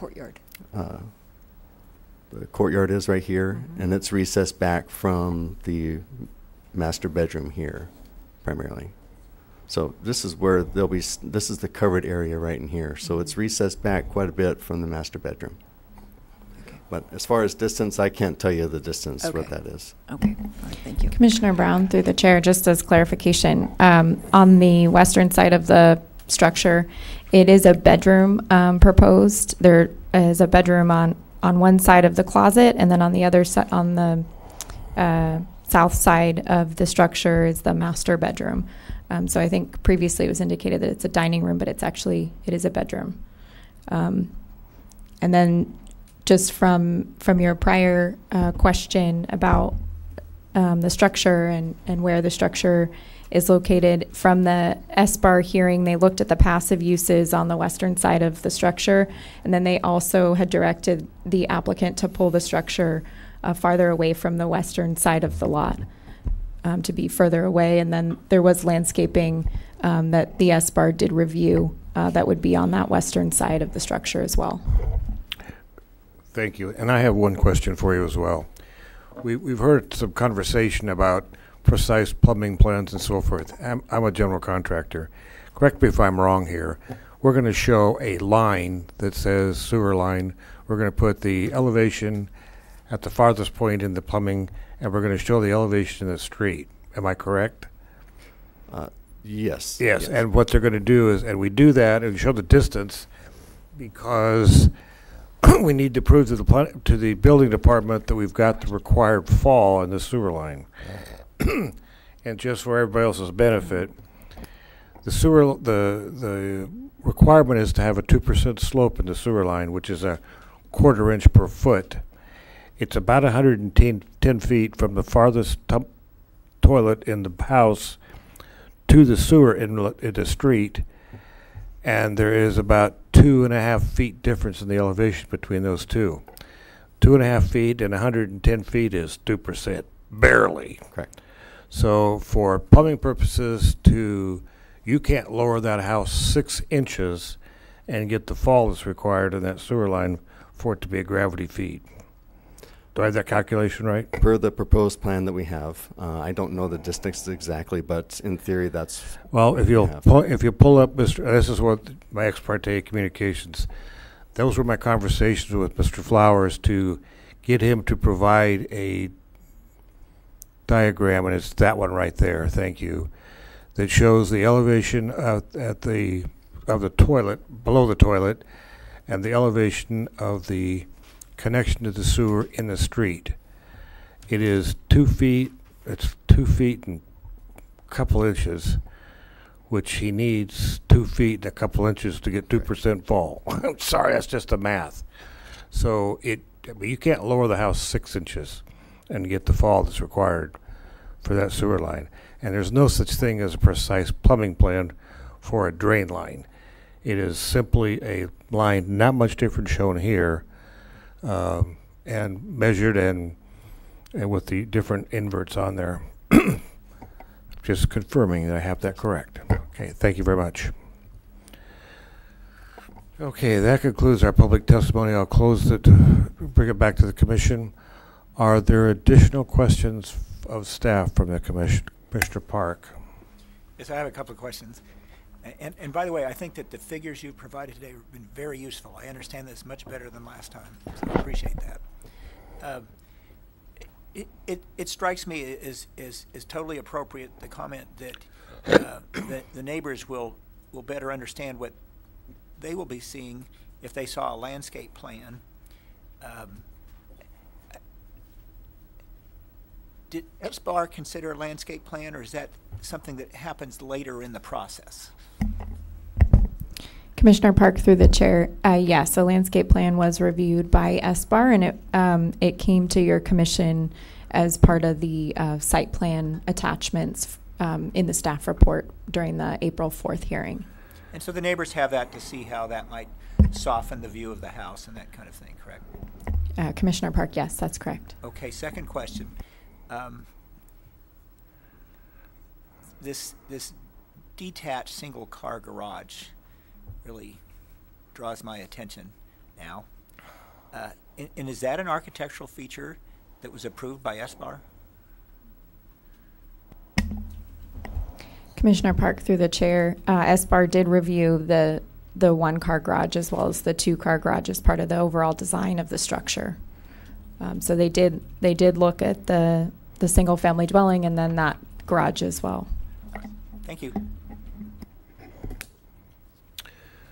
Okay, I don't see more lights, so I think we're at deliberations. This is 2nd District. Well, I think Mr. Nelson has this right. These infill projects are difficult, and it is about change. I've got one near where I live, and it's been difficult. I get it. It's and unfortunately, it's the change, I think, that causes the many issues. And with this, it's about the fill, as we've heard. I would like to put forth that we eliminate that second garage. I'm somewhat concerned about some of the issues. I don't think Mr. Nelson is correct about a 3rd-car garage. You know, I look at projects around my neighborhood that have 3-car garages, and people don't park in them. They store stuff in them is what they do. So I don't see why we need that. I think that it would be helpful if we could have that diagram that shows that view. Maybe it was in the architects. I'm not sure. I don't think it's in the planners. But I think it might be of some help that we don't see the sort of the size bulk, the scale, the bulk of that building, of that particular structure from the west. It might be softer just to have a fence, a privacy fence or stone wall or something. So I put that out to the commission to get some idea about that. You know, it's interesting is that in just reviewing the material, the house sits on a pad that is lower. It's on cut actually than the existing, than the original ground, and it looks like it's mostly sitting on cut. And it's just that northwestern slope that I think is of issue, and it appears that there's been some significant change in that. Is it perfect? No, it's not perfect. I'm just wondering if you could have even had a useful pad here if you hadn't done some fill to build a house. But I think that for me, I don't, as I consider the privacy issues, you know, I've had that in my neighborhood where people build 2-story houses next to other houses. People don't stand at their windows and look out into people's backyards. And I think here, the southern patio, I think there's quite a distance from that patio, and people aren't going to go to the edge and peer over into people's backyards. People just don't. I don't think that happens. But what I would like to get is a sense from the commission, their favor of eliminating that garage, and perhaps there could be some little more contouring over there. I'm not sure. Maybe it's just a retaining wall. It wouldn't make any difference, but it would help to soften that edge to not have a structure there. So I put that out to my fellow commissioners. Mr. Park.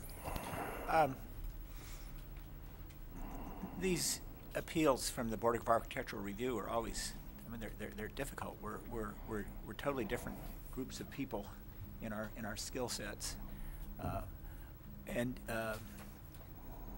I'm going to get back to that, but I want to point out that I think that the appellants have done a very good job in expressing their concerns.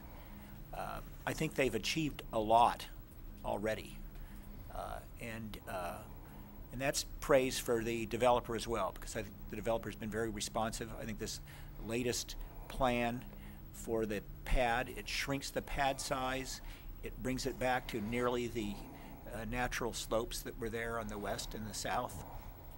And by shrinking the pad size, it reduces the overall bulk that the neighbors to the west and the south would see. That's all very good. I think the neighbors to the west, looking at the overall arc of the blockage of their view, that single-car garage is a big piece of that. Since we are sitting here as a Board of Architectural Review right now in de novo hearing, with my limited skill set as an attorney, I believe that single-car garage is inappropriate because it does affect views, it does affect the harmony with the neighborhood, in fact, it affects the views from the house itself to the north. So where I'm coming from is that I would approve this project and deny the appeal with the elimination of the detached single-car garage. Mr. Cooney. In answer to Commissioner Brown's question about the detached garage, whether it's going to be used in the future as a garage or not is really beyond our ability to control. But I think that the advantage to the home, the stated advantage of providing a courtyard side is outweighed by the line of sight damage that it does. Now, I don't like to pretend I'm an architect, but I think we do have here something that aggravates the problem rather than assists it. We can't change the height of the natural grade difference between the homes below and what is being built up here. You know, all over our county, we have grade differences and we have issues of privacy. Sometimes, I think Commissioner Brown, Commissioner Blau maybe remember, we've had 2-story homes proposed in 1-story home neighborhoods, and the big deal is privacy, but we allow 2-story homes, so sometimes that problem is created. In this case, I also believe that while I sympathize with Mr. Shatillo's suggestion that all we want is more information, and it might be helpful for neighborhood relations to get it. But I also hear Mr. Nelson, who has been a colleague of mine in the legal profession as long as I can remember being in Santa Barbara, and he has been accommodating up to a certain point, and then it seems as though he said that's enough and doesn't want to take more time and spend more money and come back to this same place 6 months from now. Both reasonable positions. It's just we have a disagreement. So I'll leave to Mr. Nelson, Mr. Chatillo, how much they try and avoid the inevitability of litigation to work informally. I hope they can work it out. But for present purposes, I agree with the way Commissioner Park put the matter. I would vote to approve if the developer agreed not to have as part of the plan the third car garage. Mr. Farini. Well, I appreciate both sides going through the process, and I think staff has once again done an outstanding job in laying things out for us. One thing I seem to recall, and I see it on the elevation drawing here, is initially the project had a 22-foot max building height, and through negotiation and pleasing, it was lowered to 18 feet. So there has been a lot of give and a lot of take as we go through the process. And then we're rewinding the clock from a project that's 10 years old and things that occurred there that went through the legal system and through the process of getting the project approved with the county. And to me, that has to mean something. I agree with my fellow commissioners, and I like the way that they put everything. I don't agree with the removing the garage. I understand that, and you're still going to see the wall of the house that's at 18 feet where the third garage is only 15 feet high. So I think no matter what, the house is still going to be there and you're still going to see it. I won't vote no on it. If you do remove the garage, it's just more of a personal feeling. So I'm ready to go with you, Commissioner Brown. Great. Well, I'm going to ask you, do we vote on the garage separately? I agree with Commissioner Farini that it's inappropriate to eliminate the third car garage. Actually, I find casitas in projects and houses like this to be an enhancement to the architecture and not something that takes away from it. It's unfortunate that this house is going to block someone else's view, but what did they expect? I mean, you've got a single-story house that's relatively small in comparison to the size of the lot. I mean, if you don't want your view obstructed, you should have bought the lot, make it a part of your project. So it's unreasonable. I mean, if this were a massive two-story, yeah, I could see where that could be problematic given the neighborhood. This is a single-story house. It's a relatively roof. I don't see where the Planning Commission has the authority or the right to lower the building plat based on the fact that it's a tract map, and also given the fact that you can't make the sewer line work having it any lower at all. I just don't see the problem. So I would ask you to reconsider on the third car garage. I mean, the Board of Architecture reviewed it and approved it, and they're kind of the experts when it comes to that. And I will just tell you that I see casitas in what I call higher-end houses. I would much rather see the casitas than I would see a three-car garage where you see all three doors at the same time. At least this one is turned 90 degrees, and it's just more pleasing. So I will ask to re-poll you on the garage issue, and then I'll let Commissioner Brown make her motion to go forward. So does anybody want to rethink the garage position, or are we going to be 3-2 on the garage? You know, I see your query as asking whether those who indicated concern about that third car garage would vote no on the project, and that is to uphold the appeal. And so the project would go forward to the board or otherwise on that basis. Yes, I'm willing to uphold the appeal based on the existence of the garage. Mr. Park? The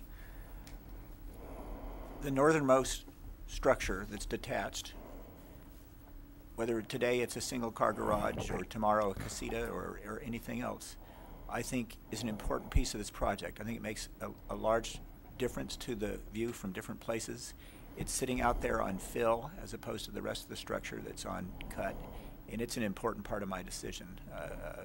If that structure is gone, then I would deny the appeal and support the project. If that remains there, I would not. I think we know where we're going, so Commissioner Brown, if you'll make the appropriate motion, and obviously the applicant can appeal that to the board if they want, if that's an issue or a problem for them, but yeah, we're out of here. Okay. Commissioner Brown, Okay. go.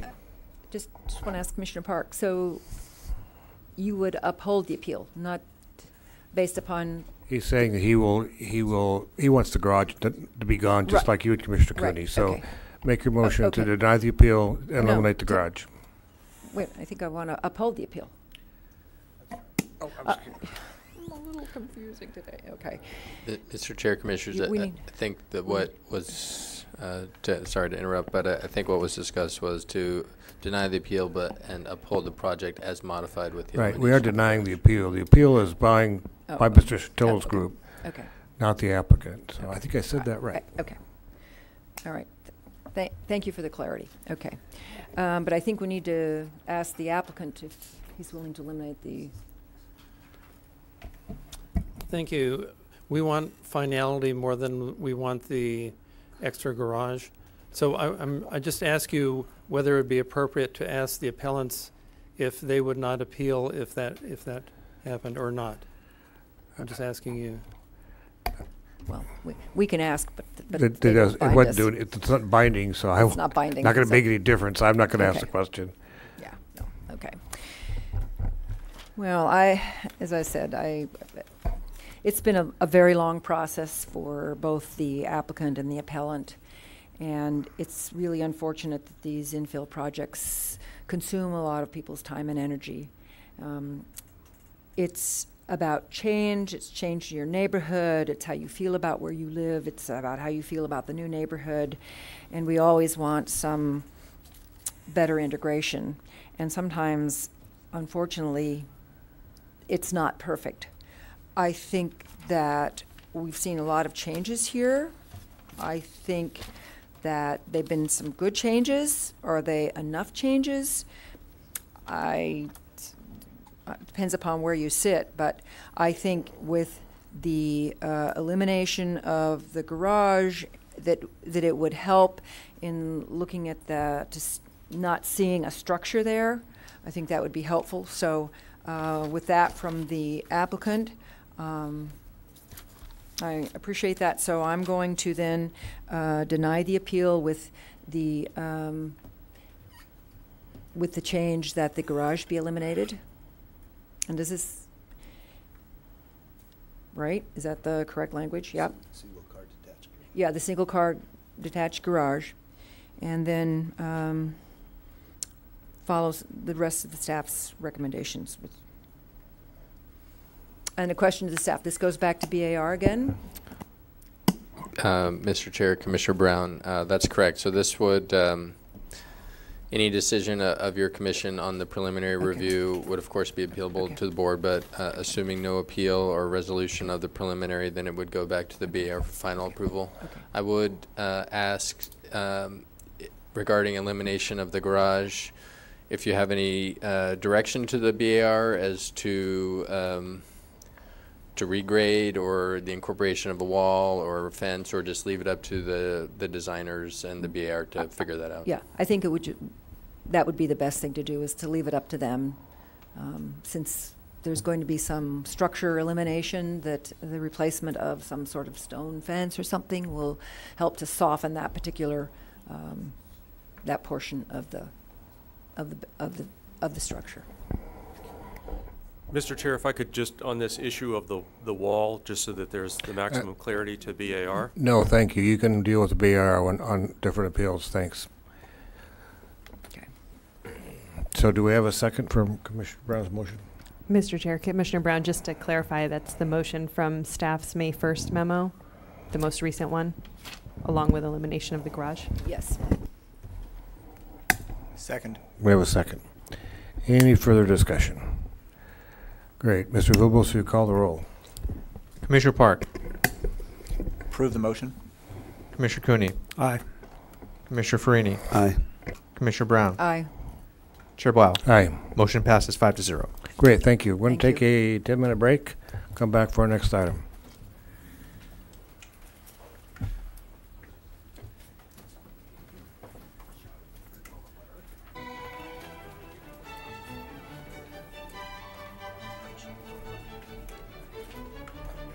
Thank you. Thank you.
Here we go. Okay, we'll go back on the record. Mr. Villalobos, if you read item number 2 to the record, please. Thank you, Mr. Chair. The following is a hearing on the request of the Planning and Development Department that the County Planning Commission recommend that the Board of Supervisors adopt ordinance case numbers 18 ORD 2 and 3, and recommend that the Board of Supervisors determine that no subsequent environmental document shall be prepared for this project pursuant to California Environmental Quality Act Guidelines Section 15162. Thank you very much. So, Ms. Steele, are you going to give us a staff report this morning? Good morning, Chair Blau and Commissioners. My name is Jessie Steele, and today I'm going to be presenting the Agricultural Employee Dwelling Ordinance amendments, which will streamline the permit process for ag employee dwellings in the Ag 1 and Ag 2 zones. The agricultural sector is the top contributor to the county's economy and plays a vital role in statewide agricultural production. And this has created a high labor demand, and in combination with the countywide housing shortage, has also created a significant need for affordable housing for employees. Agricultural employee dwellings, or AEDs, provide a low-cost housing option for agricultural employees and their families who may otherwise stay in short-term accommodations or hotels. Programs 1.4 and 2.4 of the 2015-2023 housing element address this need by directing the county to incentivize the development of affordable housing and streamline the permit process for ag employee dwellings, respectively. And at the direction of the Board of Supervisors, staff is implementing these programs by proposing amendments to the County Land Use and Development Code and Article 2, the Coastal Zoning Ordinance, to streamline the permit process for ag employee dwellings in the Ag 1 and Ag 2 zones in the unincorporated areas of the county. The LUDC currently permits AEDs in the Ag 1 and Ag 2 zones with a land use permit, or LUP, a minor conditional use permit, MCUP, or a conditional use permit, a CUP, depending on the number of employees that are going to be occupying the dwellings. The LUDC also distinguishes between trailers and other types of dwellings to be used as AEDs, and they require a higher level minor or major conditional use permit for such trailers. Both of these permit types require a public hearing and a staff report, which are costly in terms of both time and money. And as you can see, indicated by footnote 1, full-time on-site employment is required for occupants of AEDs in the Ag 1 zone, and also for trailers for 1 to 4 employees in the Ag 2 zone. And as indicated by footnote 2, AEDs permitted with an LUP or CUP in the Ag 2 zone require the majority of work to occur on the farm or ranch upon which the dwelling is located, and the remainder of work must occur in the nearby vicinity. And to save time and money on the permit process, the proposed LUDC amendment reduces these permit requirements for AEDs in the Ag 1 and Ag 2 zones as follows. It allows for AEDs for 1 to 4 employees with a zoning clearance, and also dwellings for 5 to 9 employees with a LUP. And it increases the number of employees that are allowed to occupy dwellings at each subsequent permit level. And lastly, it modifies the employment location requirements for AEDs at certain permit levels and within certain zones. So here you can see the proposed LUDC permit requirements. And staff has added a zoning clearance permit path for AEDs for 1 to 4 employees. And we've also increased the employee occupancy limits at all permit levels. Certain employment location requirements have also been modified. And when you're comparing this to the current requirements, you can see that the full-time on-site employment requirement is retained for AEDs permitted with a zoning clearance, or LUP, in the Ag 1 zone. And the current majority full-time on-site employment requirement is retained for AEDs permitted with the zoning clearance, or an LUP, in the Ag 2 zone, and all AEDs permitted with a minor conditional use permit in the Ag 1 and Ag 2 zones.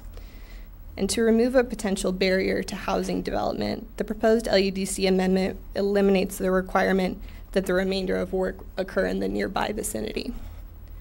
And lastly, the proposed amendment eliminates employment location requirements for AEDs for 20 or more employees. And this is just intended to encourage the development of larger ag employee dwellings. So next we'll move on to the current Article 2 permit requirements. And currently Article 2 requires a minor or major conditional use permit for AEDs in the Ag 1 or Ag 2 zones, depending on the number of employees occupying the dwellings. And again, full-time on-site employment is required for dwellings for 1 to 4 employees that are permitted with a minor conditional use permit, and there is no employment location requirement for dwellings for 5 or more employees. And similar to the proposed LUDC amendment, the Article 2 amendment reduces the permit requirements for AEDs in the Ag 1 and Ag 2 zones by allowing for AEDs for 1 to 9 employees with a CDP and dwellings for 10 to 19 employees with a minor conditional use permit. And it also increases the number of employees that can occupy dwellings at each permit level and modifies certain employment location requirements. So here we have the proposed Article 2 permit requirements, and you can see that we've created a CDP level for AEDs for 1 to 9 employees instead of requiring that minor or major conditional use permit. And we've increased the number of employees that can occupy dwellings at each permit level. And in comparison to the current requirements, you can see that we've retained the existing full-time on-site employment requirement for AEDs permitted with the CDP in Ag 1, and a majority, 51% or more, full-time on-site employment requirement will apply to AEDs permitted with the CDP in the Ag 2 zone, or a minor conditional use permit in both the Ag 1 and Ag 2 zones. This requirement currently exists in the LUDC, and for consistency, we're carrying it over into Article 2.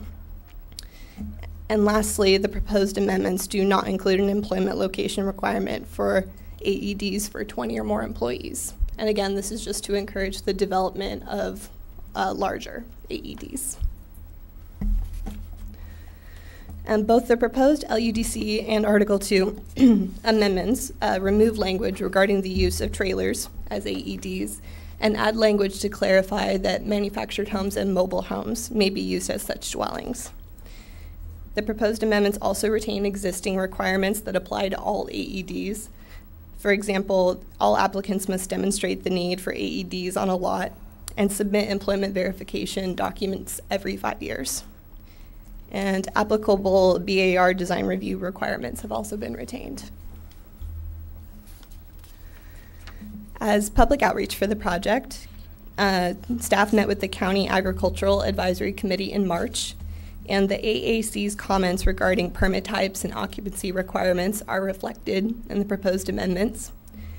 And staff also presented the proposed Article 2 amendment at a meeting of the Montecito Association Land Use Committee in April.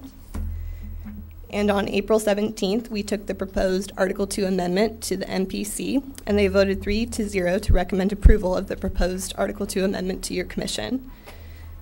And next, staff will present the proposed amendments to the Board of Supervisors for adoption on July 3rd. And staff recommends that your commission determine that the negative declaration adopted for the 2015-2023 housing element fulfills the environmental review requirements for the proposed LUDC and Article 2 amendments pursuant to CEQA Guidelines Section 15162. In short, this section provides that the lead agency shall not prepare a subsequent environmental document for a project when the lead agency has already prepared and analyzed the scope of the project in an adopted environmental document. And since the proposed amendments will not allow new land uses, increase permitted densities, or otherwise alter the purpose or intent of the housing element, no subsequent environmental review is needed. Lastly, staff recommends that your commission take the following actions. First, make the required findings for approval, including CEQA findings. Second, consider the negative declaration adopted for the housing element and recommend that the Board of Supervisors determine that this document fulfills the environmental review requirements for the project and no subsequent environmental document is needed. And lastly, adopt a resolution recommending approval of the proposed LUDC and Article 2 amendments. And that concludes my presentation, and staff is available to answer any questions. Thank you. Questions from commissioners? I'm not seeing any. Oh, yeah, I thought so. I can't believe that. Commissioner Brown, your light was on first. You won the race. I was trying not to win the race. The question has to do with the increase in the number of employees on Ag 1 that would be allowed with an LUP. And here's the reason I'm asking this. In the 2nd District, we have Ag 1, and Ag 1 varies in sizes from 1 acre to 20 acres. And I'm just wondering why, and I realize every district is different. 3rd District probably is, most of their parcels are probably bigger. I have a lot of sort of leftover pieces of ag that are of various sizes. So I'm wondering why, was there some particular need on the Ag 1 that was seen that you could just allow up to 9 employees on, for mobile homes for 9 employees with an LUP? Seems like a kind of an overkill for housing on a piece of 5-acre property. Just wondering why did you bump that number up? Commissioner Brown, through the chair, in talking with members of the Agricultural Advisory Committee and other stakeholders, we found that the economies of scale really applied here, and in order to make an AED viable, they really needed to be able to house more employees.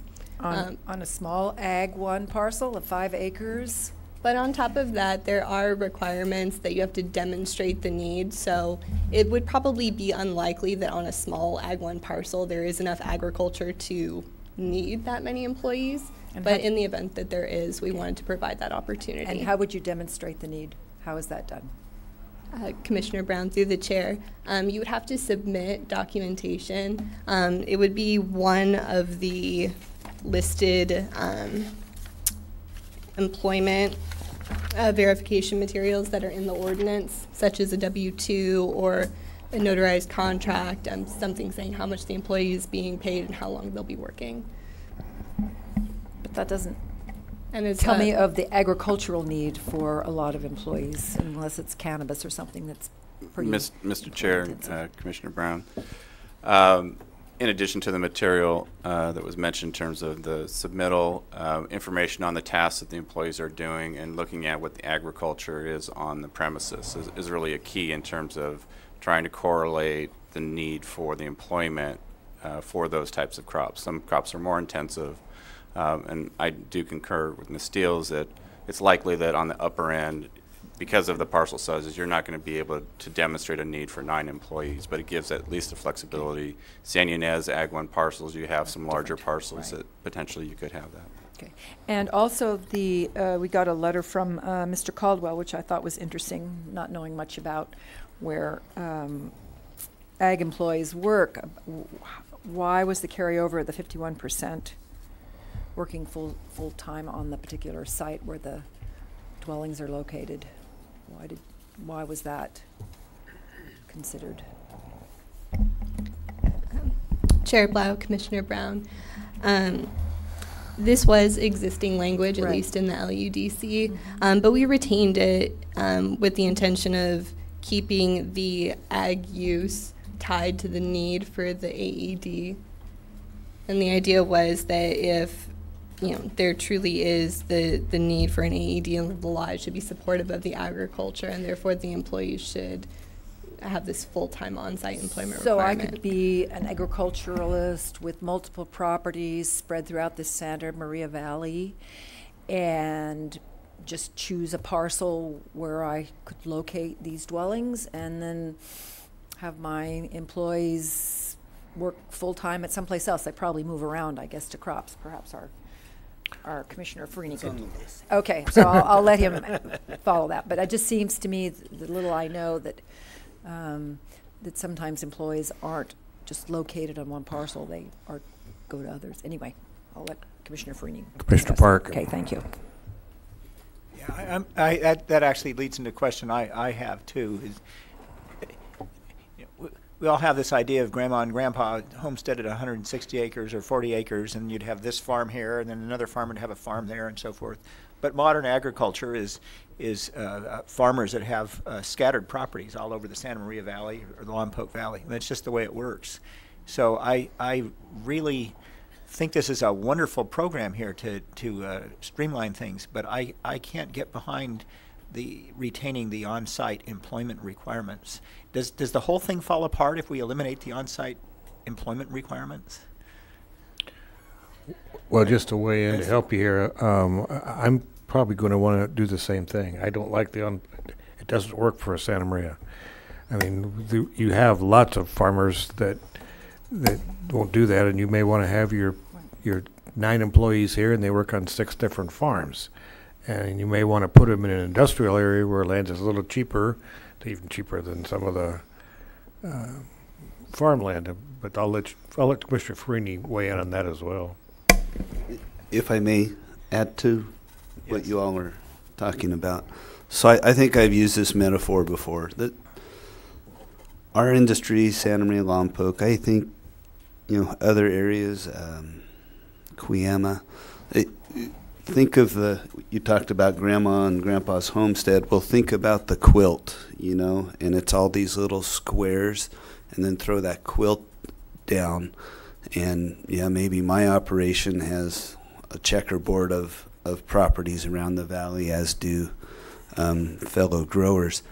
So then when we go to say, well, if you live here, you can only work on this one parcel, they would not be able to be full-time.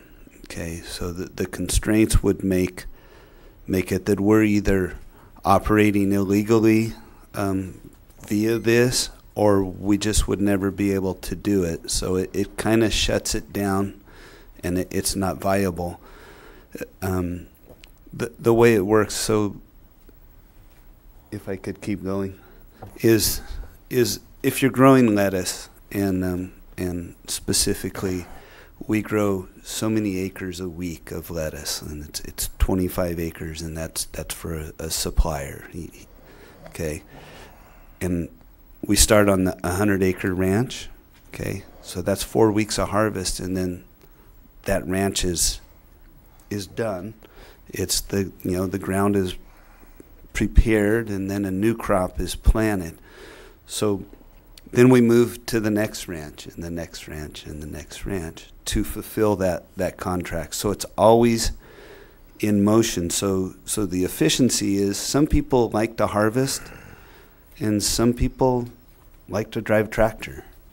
And the guy that drives tractor doesn't want to harvest, and the guy that harvests doesn't want to drive tractor. So you end up with specialty groups of people, and that's what they do. So if we tried to limit that, it wouldn't work. I think if we look, one thing I thought of last night is, so that involves, these areas are more Ag 2 type land, not just Ag 1, and I don't know how it would apply to the Ag 1 lands, and if that's what you were trying to accomplish in some fashion. I'm just not sure what the 51% accomplishes, other than it does make the project inaccessible. Mr. Park, I didn't mean to shut you off. We're just trying to help you get the question developed here. I had the question on another issue, and that is trailers. Okay, and it looks like existing ordinance allows trailers. Is that right? And then we're clarifying this to say we can have mobile homes but not trailers. Am I understanding that right? Chair Blau, Commissioner Park. Yes, our intent was to clarify in the ordinance that you would not use a travel trailer or a recreational vehicle as a permanent ag employee dwelling, but that rather you would use something that could be installed on a permanent foundation, like a mobile home or a manufactured home, as an AED. And those types of dwellings are regulated by Title 25, and that's what our Building and Safety Division uses to regulate those dwellings. If they do not have a permanent foundation, then our building code does not apply. I want to suggest a different perspective and see if this perspective can work as well. When I drive back and forth to work each day, I drive by a very lovely development. I don't quite know what to call it. It replaced a so-called trailer park of mobile homes. It's next to the senior housing facility that's up there on 246. This is a development that's more or less across from the high school, and it consists almost entirely of what are called park mods that are rented out. They look very nice. They're not on foundations. That's why they are park mods, whatever park mod means exactly. They're very heavy-duty trailers. They're used nationwide. I think they were developed originally to meet FEMA regulations as emergency housing. And as I drive by Lake Cachuma County Park, our own county has park mods in there for rent at Lake Cachuma. One good thing about park mods for agricultural housing is they can be moved. They're attractive, but they can be moved. So as you change your uses, because we all know that agriculture here is innovative and entrepreneurial. As housing needs to be moved, you can take out park mods easier than you can take out foundations for mobile homes. You can move them where they are. It would seem to me, if we're trying to really address agricultural housing here, we'd want to allow something like that. They're not 100-year-old travel trailers that are sitting somewhere. They're something that's a substantial investment, but probably an even better way of doing things than a mobile home park. So I'm wondering, can this program is with its substantial revisions that you're making, can we incorporate trailers in the form of park mods or something like that? Before I go to Commissioner Cooney, I'll weigh in. I've been talking to a couple farmers about doing the H2A housing projects. And one of the things that got pointed out to me was that we don't know what harvesting is going to look like 10 or 15 years from now, and what new machine somebody's going to develop that uses less labor, and maybe we don't need to import so many employees. And the real benefit of doing what Commissioner Park is suggesting is, yeah, we just cook them up a big truck and roll them off, and they go someplace else for some other use, and we return the land back to the use beforehand. So I would agree with Commissioner Park that I don't see the need that we put permanent foundations in there. I mean, even a lot of our mobile home parks don't have. I mean, you put them up on jacks, and you sometimes remove the tires because they rot if they just sit there. You can use them on other ways to transport them, but I see no need for the permanent foundation. In fact, I would prefer there not be on a permanent foundation. Commissioner Cooney. Well, I'll address first that issue of the foundation. My assumption was the reason that we were dividing trailers from other kinds of trailers and modular buildings was for building and safety purposes. When you're required to put in a foundation, it's a little more permanent and more solid. And more important to me is it's enforceable, because a county inspector can determine right away the difference between a house on a foundation and one that is basically on wheels and ready to go. I think we have to keep in mind, in our zeal to increase housing, that we don't want to throw out, especially on the smaller Ag 1 parcels, the problem it's going to create in our neighborhoods if we have, for example, a couple of RVs, maybe even aged RVs, parked up against a fence that is next to a neighborhood. And at least if we step back and look at staff's recommendation in perspective, that one makes sense to me, both because it's enforceable and because I think we have to pay attention to the types of farming that might be done. I had a comment back on the 51% or more.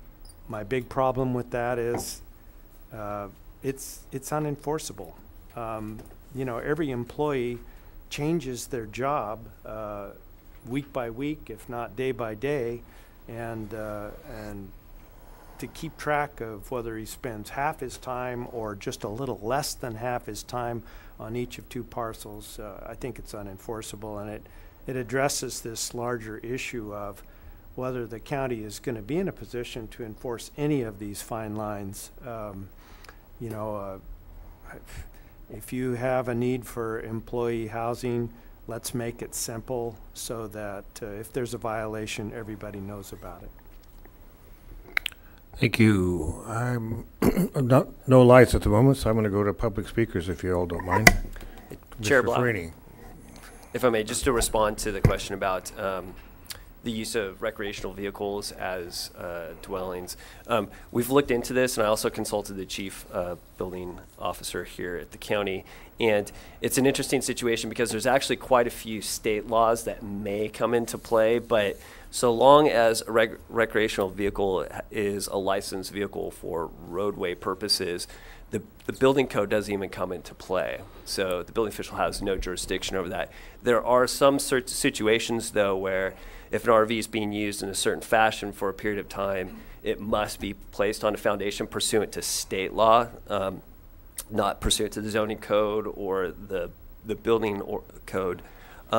So if the Planning Commission would like us to pursue consideration of allowing recreational vehicles as agricultural employee dwellings, what we will need to do, you can direct us to do so, and we will go follow up, particularly with environmental health services, because another consideration is whether or not environmental health services will require tying into a septic system while using these RVs. If that's the case, then the building code definitely does come into play, at least with regard to the connection, and that may require it. So if your direction is to consider abandoning that requirement, I'd recommend in your motion direct us to go ahead, do that research, and then if we find that it is permissible pursuant to all of the various regulations that apply, then we will revise the amendments accordingly and present those to the board for consideration. So, Chair Blau, just to mark that, I don't think we're interested in RVs, okay? No. But no. The park model is, as Commissioner Park pointed out, it's a heavier duty unit that is used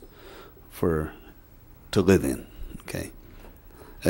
RVs are a total mess. We don't want them around. It allows, as Commissioner Cooney said, it allows for too much avoidance of regulation. So we want it to be regulable and safe. Yeah, I agree. And I think you can craft it such that it's hooked up to a sewer system, it's hooked up to gas, it's hooked up with permanent electrical, it's not just a plug.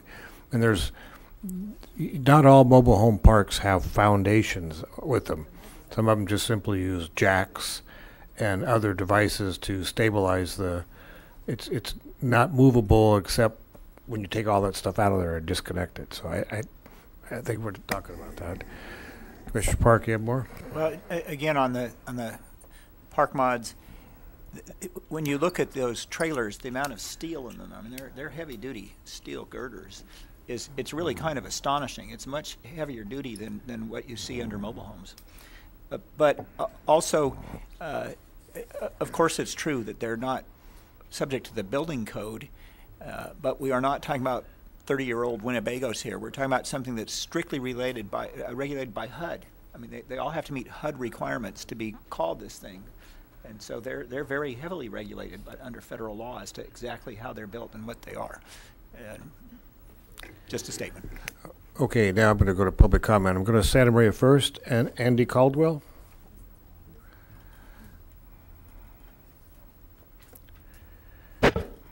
Chair Blau, members of the commission, Andy Caldwell representing CoLab. As you know, or I think you know, we have participation from all the ag commodity groups. They're pretty much represented on my board as well as the membership. This is one of the most important issues that's come before your Planning Commission a long time, which is why I'm here, at least for the interest of our membership. The ag worker shortage and the cost and availability of housing are inextricably tied together. One of the reasons we're having a hard time competing is because housing is so expensive and it is so rare here. And then plus you have impacts to urban neighborhoods that create other kinds of problems. We are completely supportive of what Commissioner Parks has suggested. We want the elimination. We feel like with the verification that they're employed by the farm is enough that you don't have to tell them how much they have to work on one particular parcel versus another. Because these farms have been patchworked together between families and bought from one family to another over the last 150 years. They're just not contiguous. And as Commissioner Farini mentioned, they have daily delivery schedules, which means they've got to have a different crop being planted and a different crop being harvested almost 365 days out of the year. One of my board members from the Flower Growers Association said that, and they have orchards too in South County, that they need the same flexibility. It's not just the vegetable and strawberry growers in the North County. So again, we think they should have to be required to work on the farm or for the farmer, and that's verified by the employment, that you don't need to micromanage, or staff doesn't need to micromanage what percentage is done where. And we think with the onset of the cannabis industry, those smaller parcels may need more workers than what was typically done on a 5-acre parcel before. So we're grateful. Our only request is to do more. The cattle ranchers would like to have their family members be able to live on their ranch, and they have to jump through all sorts of hoops. And we would like to see larger dormitory style things, which is part of state law. We've talked to Supervisor Williams about this ad nauseum, and he's fully supportive of it. State law allows these larger dorm processes to go through in the same condition as building any other unit, and yet somehow we can't get it through the county. So we applaud what you're doing. We ask for more, and we support Commissioner Parks' recommendation. Thank you. Thank you. Andy Mills, also in Santa Maria. Do I have any parks?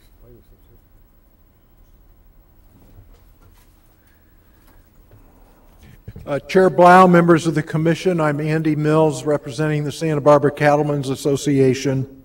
There are two housing-related issues that we have been asking for years to help us maintain our viability. One is intergenerational homes, which is the subject of the ADU process, and the other is a streamlined method of permitting ag employee dwellings. So we want to express our appreciation to staff for helping try to solve both of these issues. And we enthusiastically endorse their proposal, with the one change that you eliminate or soften the requirement for on-site housing, which has been articulated by the previous speaker and by the commissioner. So we also support that that proposal from Commissioner Park. Thank you. Thank you. Claire Weideman.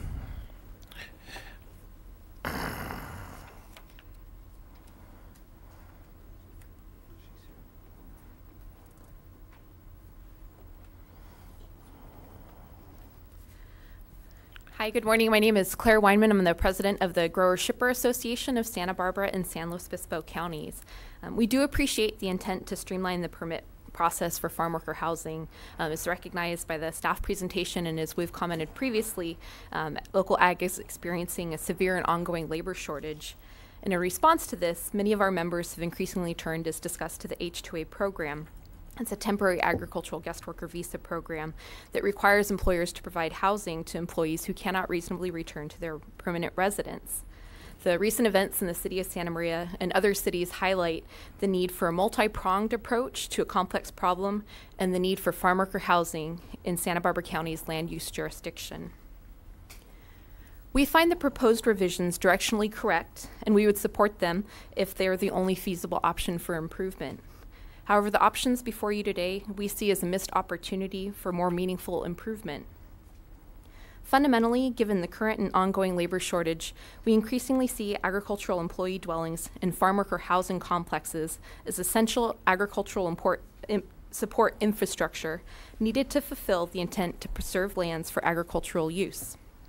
The following comments focus specifically on Ag 2 zones in the inland portion of the county. We believe that the following revisions would be much more beneficial without incurring additional impacts and would stay within the scope of the work program. First, farm worker housing complexes are considered a separate land use in the LUDC and are permitted in Ag 1, but currently requires a CUP in Ag 2 zones. We are most interested in the Employee Housing Act provisions regarding no more than 36 beds in a group quarters.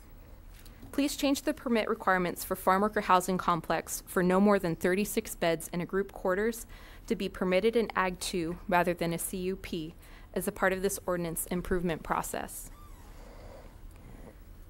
Number 2, we suggest that agricultural employee dwellings for 1 to 24 or 35 employees be processed with a zoning clearance and that over 25 or 36 employees be processed with a CUP. Another option would be to require a zoning clearance for dwellings that total up to 15,000 square foot in gross floor area, which would complement the approach outlined for agricultural structural development in Ag 2. Just wanted to mention that we would also appreciate the park mod concept in Ag 2 because of the ability to return to Ag uses. And wanted to briefly add a comment on the, we agree with the comments regarding the majority of agricultural employment. If I may, or could you hear me for one more point? Would it be okay if I finish this thought? Thank you. What I wanted to add is that, as discussed, Santa Maria and Lompoc aren't well suited to that subjective definition, and that landowners, farmers, and farm labor contractors can be very separate entities, and that the boundaries of the farms or ranches are arbitrary and dynamic. But more importantly, revising or removing this requirement might actually be most protective of agricultural lands and prime soils. By creating flexibility in the location of farm worker housing, the housing provider can consider construction factors that could benefit agricultural operations, such as placing housing on land that might be less fertile. And for reference, the Employee Housing Act does not require employees to work on the property where the employee housing is located. In closing, we hope that you are able to move this process forward in a timely manner and ideally with our suggested meaningful improvements in the Ag 2 inland zones. Thank you. Thank you. Ms. Wyman, could we get a copy of your letter, or maybe we did? You did not. Your notes. Yes, would you like the? Yes, if we could get a copy of your notes, please. Yes, please. Would you like it? Yeah, right yeah, now? thank you. Thank you. Ryan Ortiz.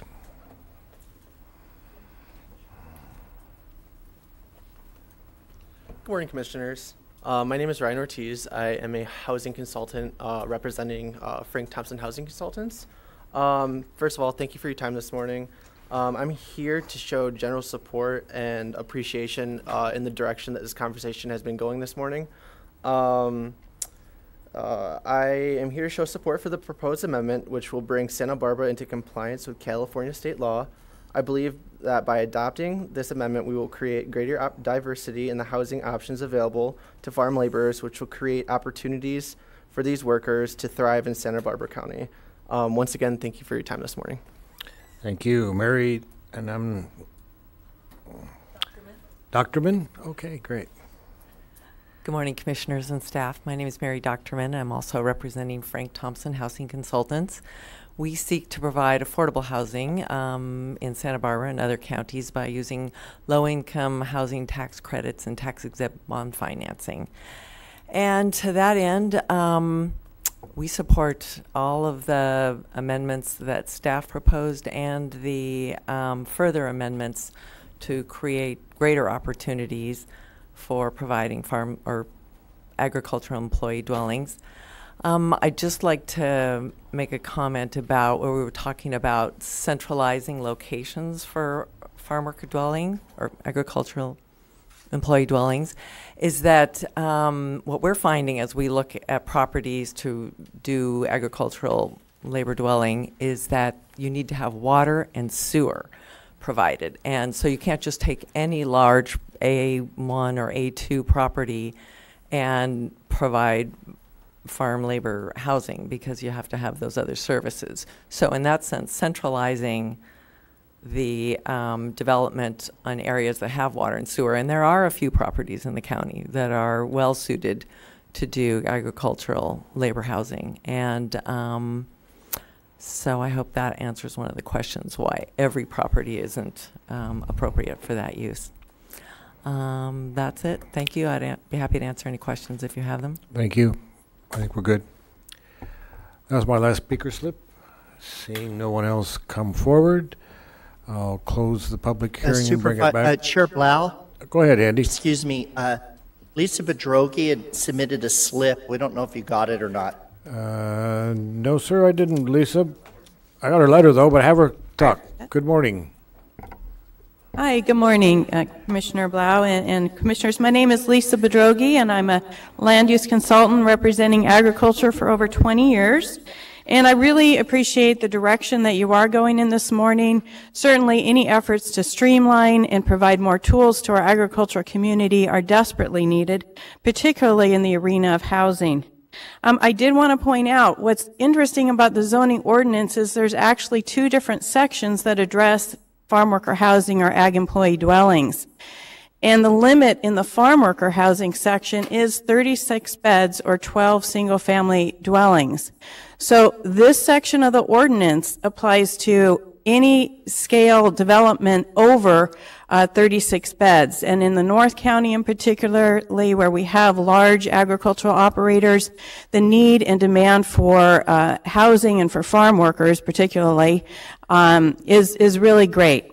So I would like to encourage you to go forward with your considerations this morning in terms of having more flexibility, limiting restrictions or prohibitions, both in the area of where the work is done, whether on-site or off-site, and also in regards to trailer use or modulars. I actually have an RV, and my husband lived in it for 9 months. I think RVs are quite delightful, and I would, again, encourage any type of flexibility that you can offer our farmers to provide housing to their workers in order to be able to take advantage of state and federal programs that do provide for other types of alternative temporary housing. Again, we're not talking about only permanent housing. We're talking about seasonal housing that can change year to year for seasonal farm workers. And so to have flexibility in the type of units they occupy, where they can be removed easily, I think is something really worthy of your attention. And I just wanted to point out, we've been enjoying an increase in our #1 economic contributor for many years, but in the last 3 years, we're actually starting to see a decline in our gross value of agriculture. So again, more tools in the toolbox for our farmers and ranchers are vitally important, and I do appreciate your efforts this morning to provide those. Thank you. Thank you. I'm assuming there's no more speakers in Santa Maria. Then I will close the public hearing and bring it back to the commission. Any questions for commissioners, comments, or Commissioner Farini?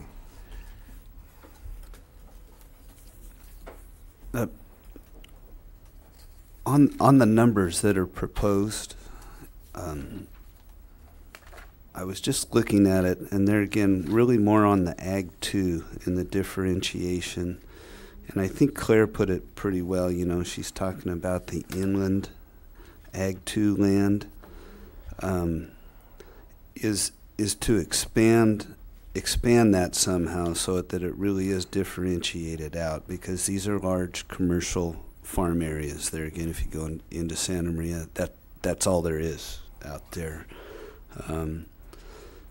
So if and I don't even know if these numbers are right or if anybody would agree. I just wanted to throw them out there, okay? So if you had less than 10 employees, that would be a zoning clearance on the Ag 2 inland. If you had less than 25, that would be a land use permit. And then 25 to 34 is a MCUP, and then over 35 is a CUP. I think that would go a long way in our area to give us some flexibility. And really, I think it doesn't go far enough. The demand for people. So at peak, we're kind of a mid-sized farm. At peak, we have 500 people. Okay. And there is a high turnover rate. I don't know if it was Commissioner Cooney said, hey, they may be there a day, they may be there a week. We don't know, but peak is peak. And the impacts that does have on cities and where to put them is difficult. So there's no easy, there's no easy way to solve this, but we've got to find a way to open some doors and not scare everybody off. And then with, I think the city of Santa Maria and Guadalupe now are limiting how many employees can live in a house. Okay, and Department of Labor has one standard, and now the cities have enacted a different standard. And I think we're all sympathetic to that in the ag industry. Is like, hey, these are, we're trying to put labor camps in the middle of neighborhoods. Nobody really wants that. So we've got to find a way to let that happen out on the farm, or even encourage it to happen. Multiple impacts. It would reduce traffic severely, by having people closer to their work. And I think time would need to be spent on making sure that if there could be a cookie cutter approach for the facilities on what we desire, so that could be part of the streamlining process. And I think other items that Lisa brought up are I think we're kind of talking about them all already. Yep. So I just want to. I would also ask, tell me the difference between the minor CUP and the CUP.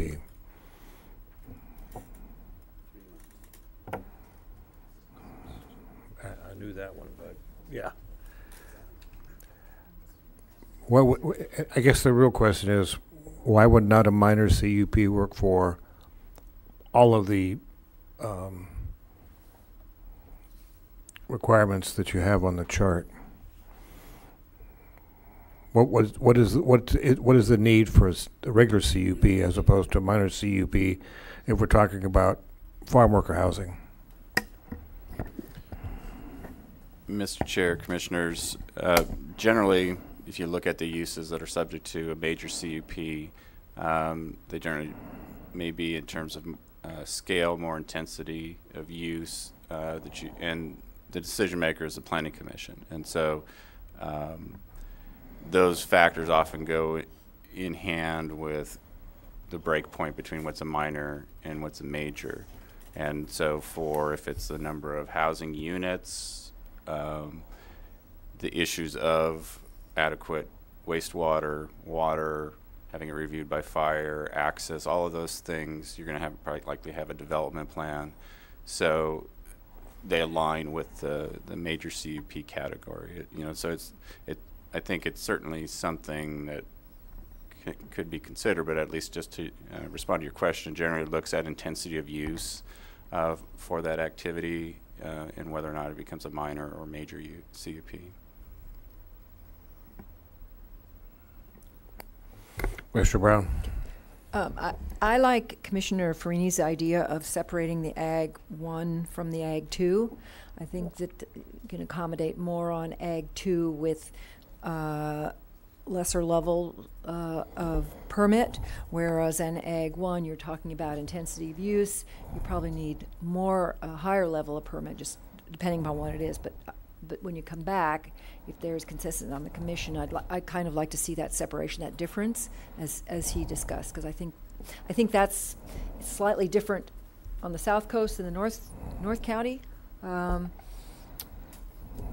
Goleta to Carp, probably those are a lot of Ag 1 parcels, and Gaviota's 2, and North County's 2, Ag 2 as well, and some in Ag 1 where Commissioner Park lives. But I think that would be a better way to maybe parse it.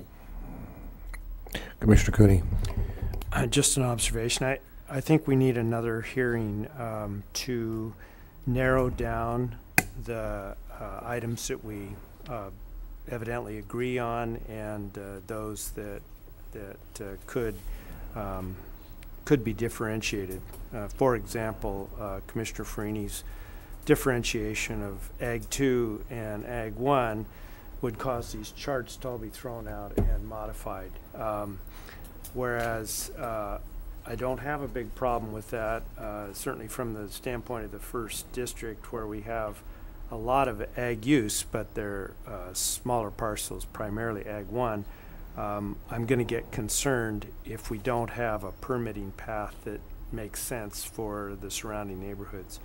So we can try and narrow it today, but I think we're just going to have disagreements that we're going to have to come together on as far as majority.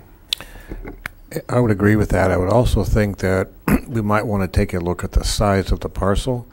I mean, I think there's a great difference between a 36-bed complex on a 2,000-acre farm as opposed to 36 on a 5-acre farm. So I'm thinking we even relax the requirement based on size. I mean, and I'll defer to Commissioner Farini as to what some of the appropriate sizes are. But at 200 acres, I mean, that's so large that a 36-bed sort of like a postage stamp on a football field. It's not much there. So, Commissioner Parks. I wholeheartedly agree with Commissioner Cooney that this deserves further hearing by us. And my first day on this job was the Cannabis Ordinance. Okay. Oh, and it was clear with the Cannabis Ordinance, it was clear with the ADU Ordinance, with the like-for-like debris flow Ordinance, that the board wanted our input, and they wanted it quick, and they wanted it up to the board right away. And I get that. I don't see that same emergency nature here.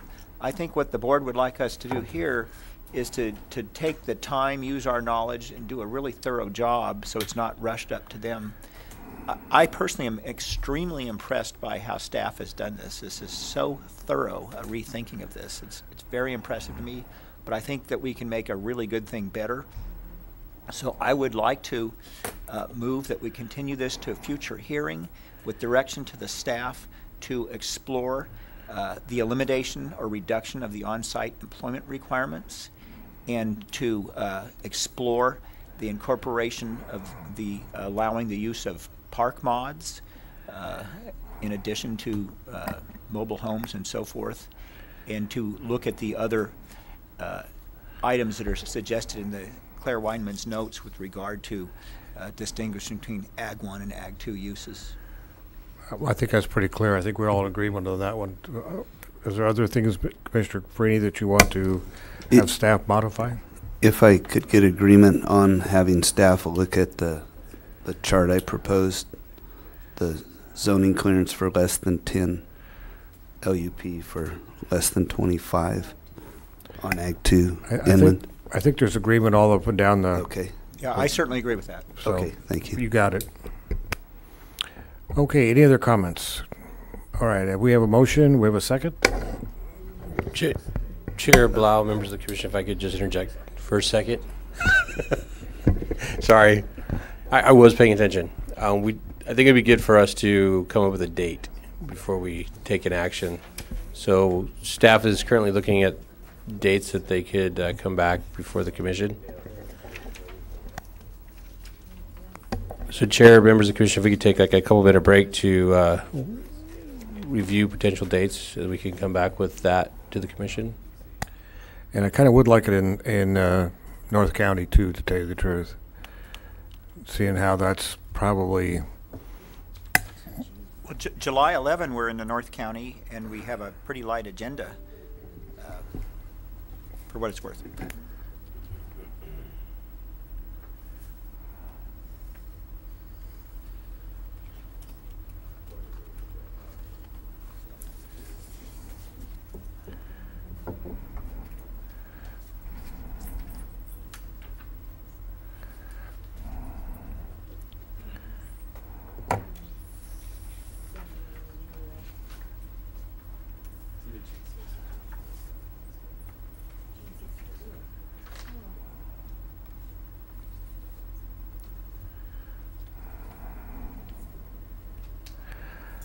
My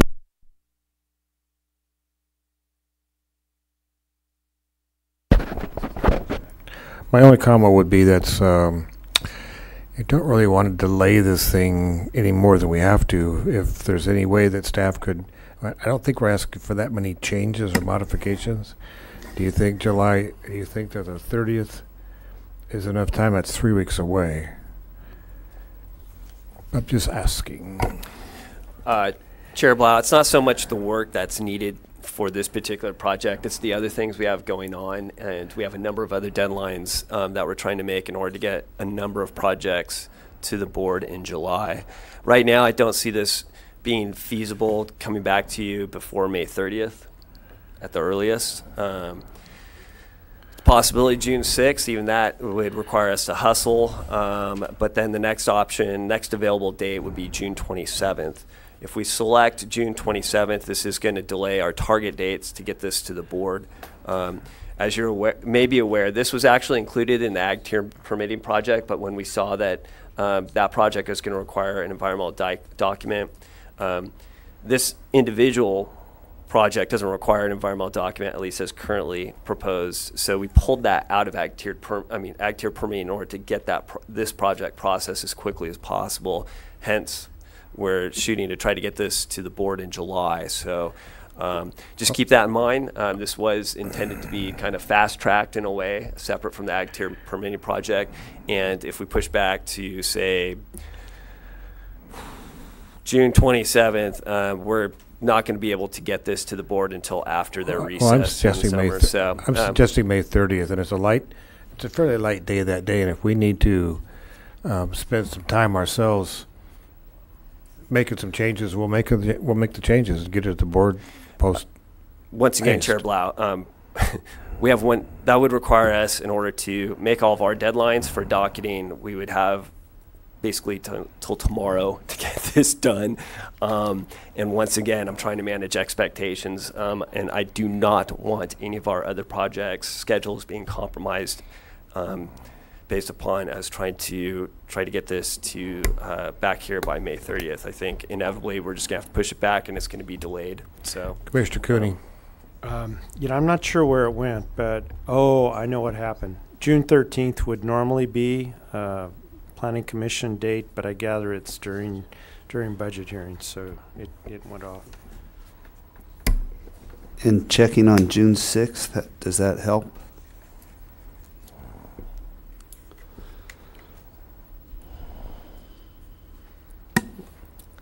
We'll make it happen. I'd rather have June 6th than have it in Santa Maria, so that we can follow the timeline, if you all are comfortable with that. Yeah.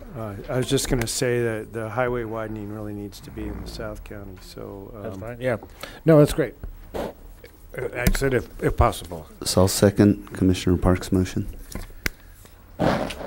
Okay, any further discussion? So no lights on. Chair Blau, members of the commission. So just for clarification, Commissioner Park's motion would be to continue the item to June 6th. Correct.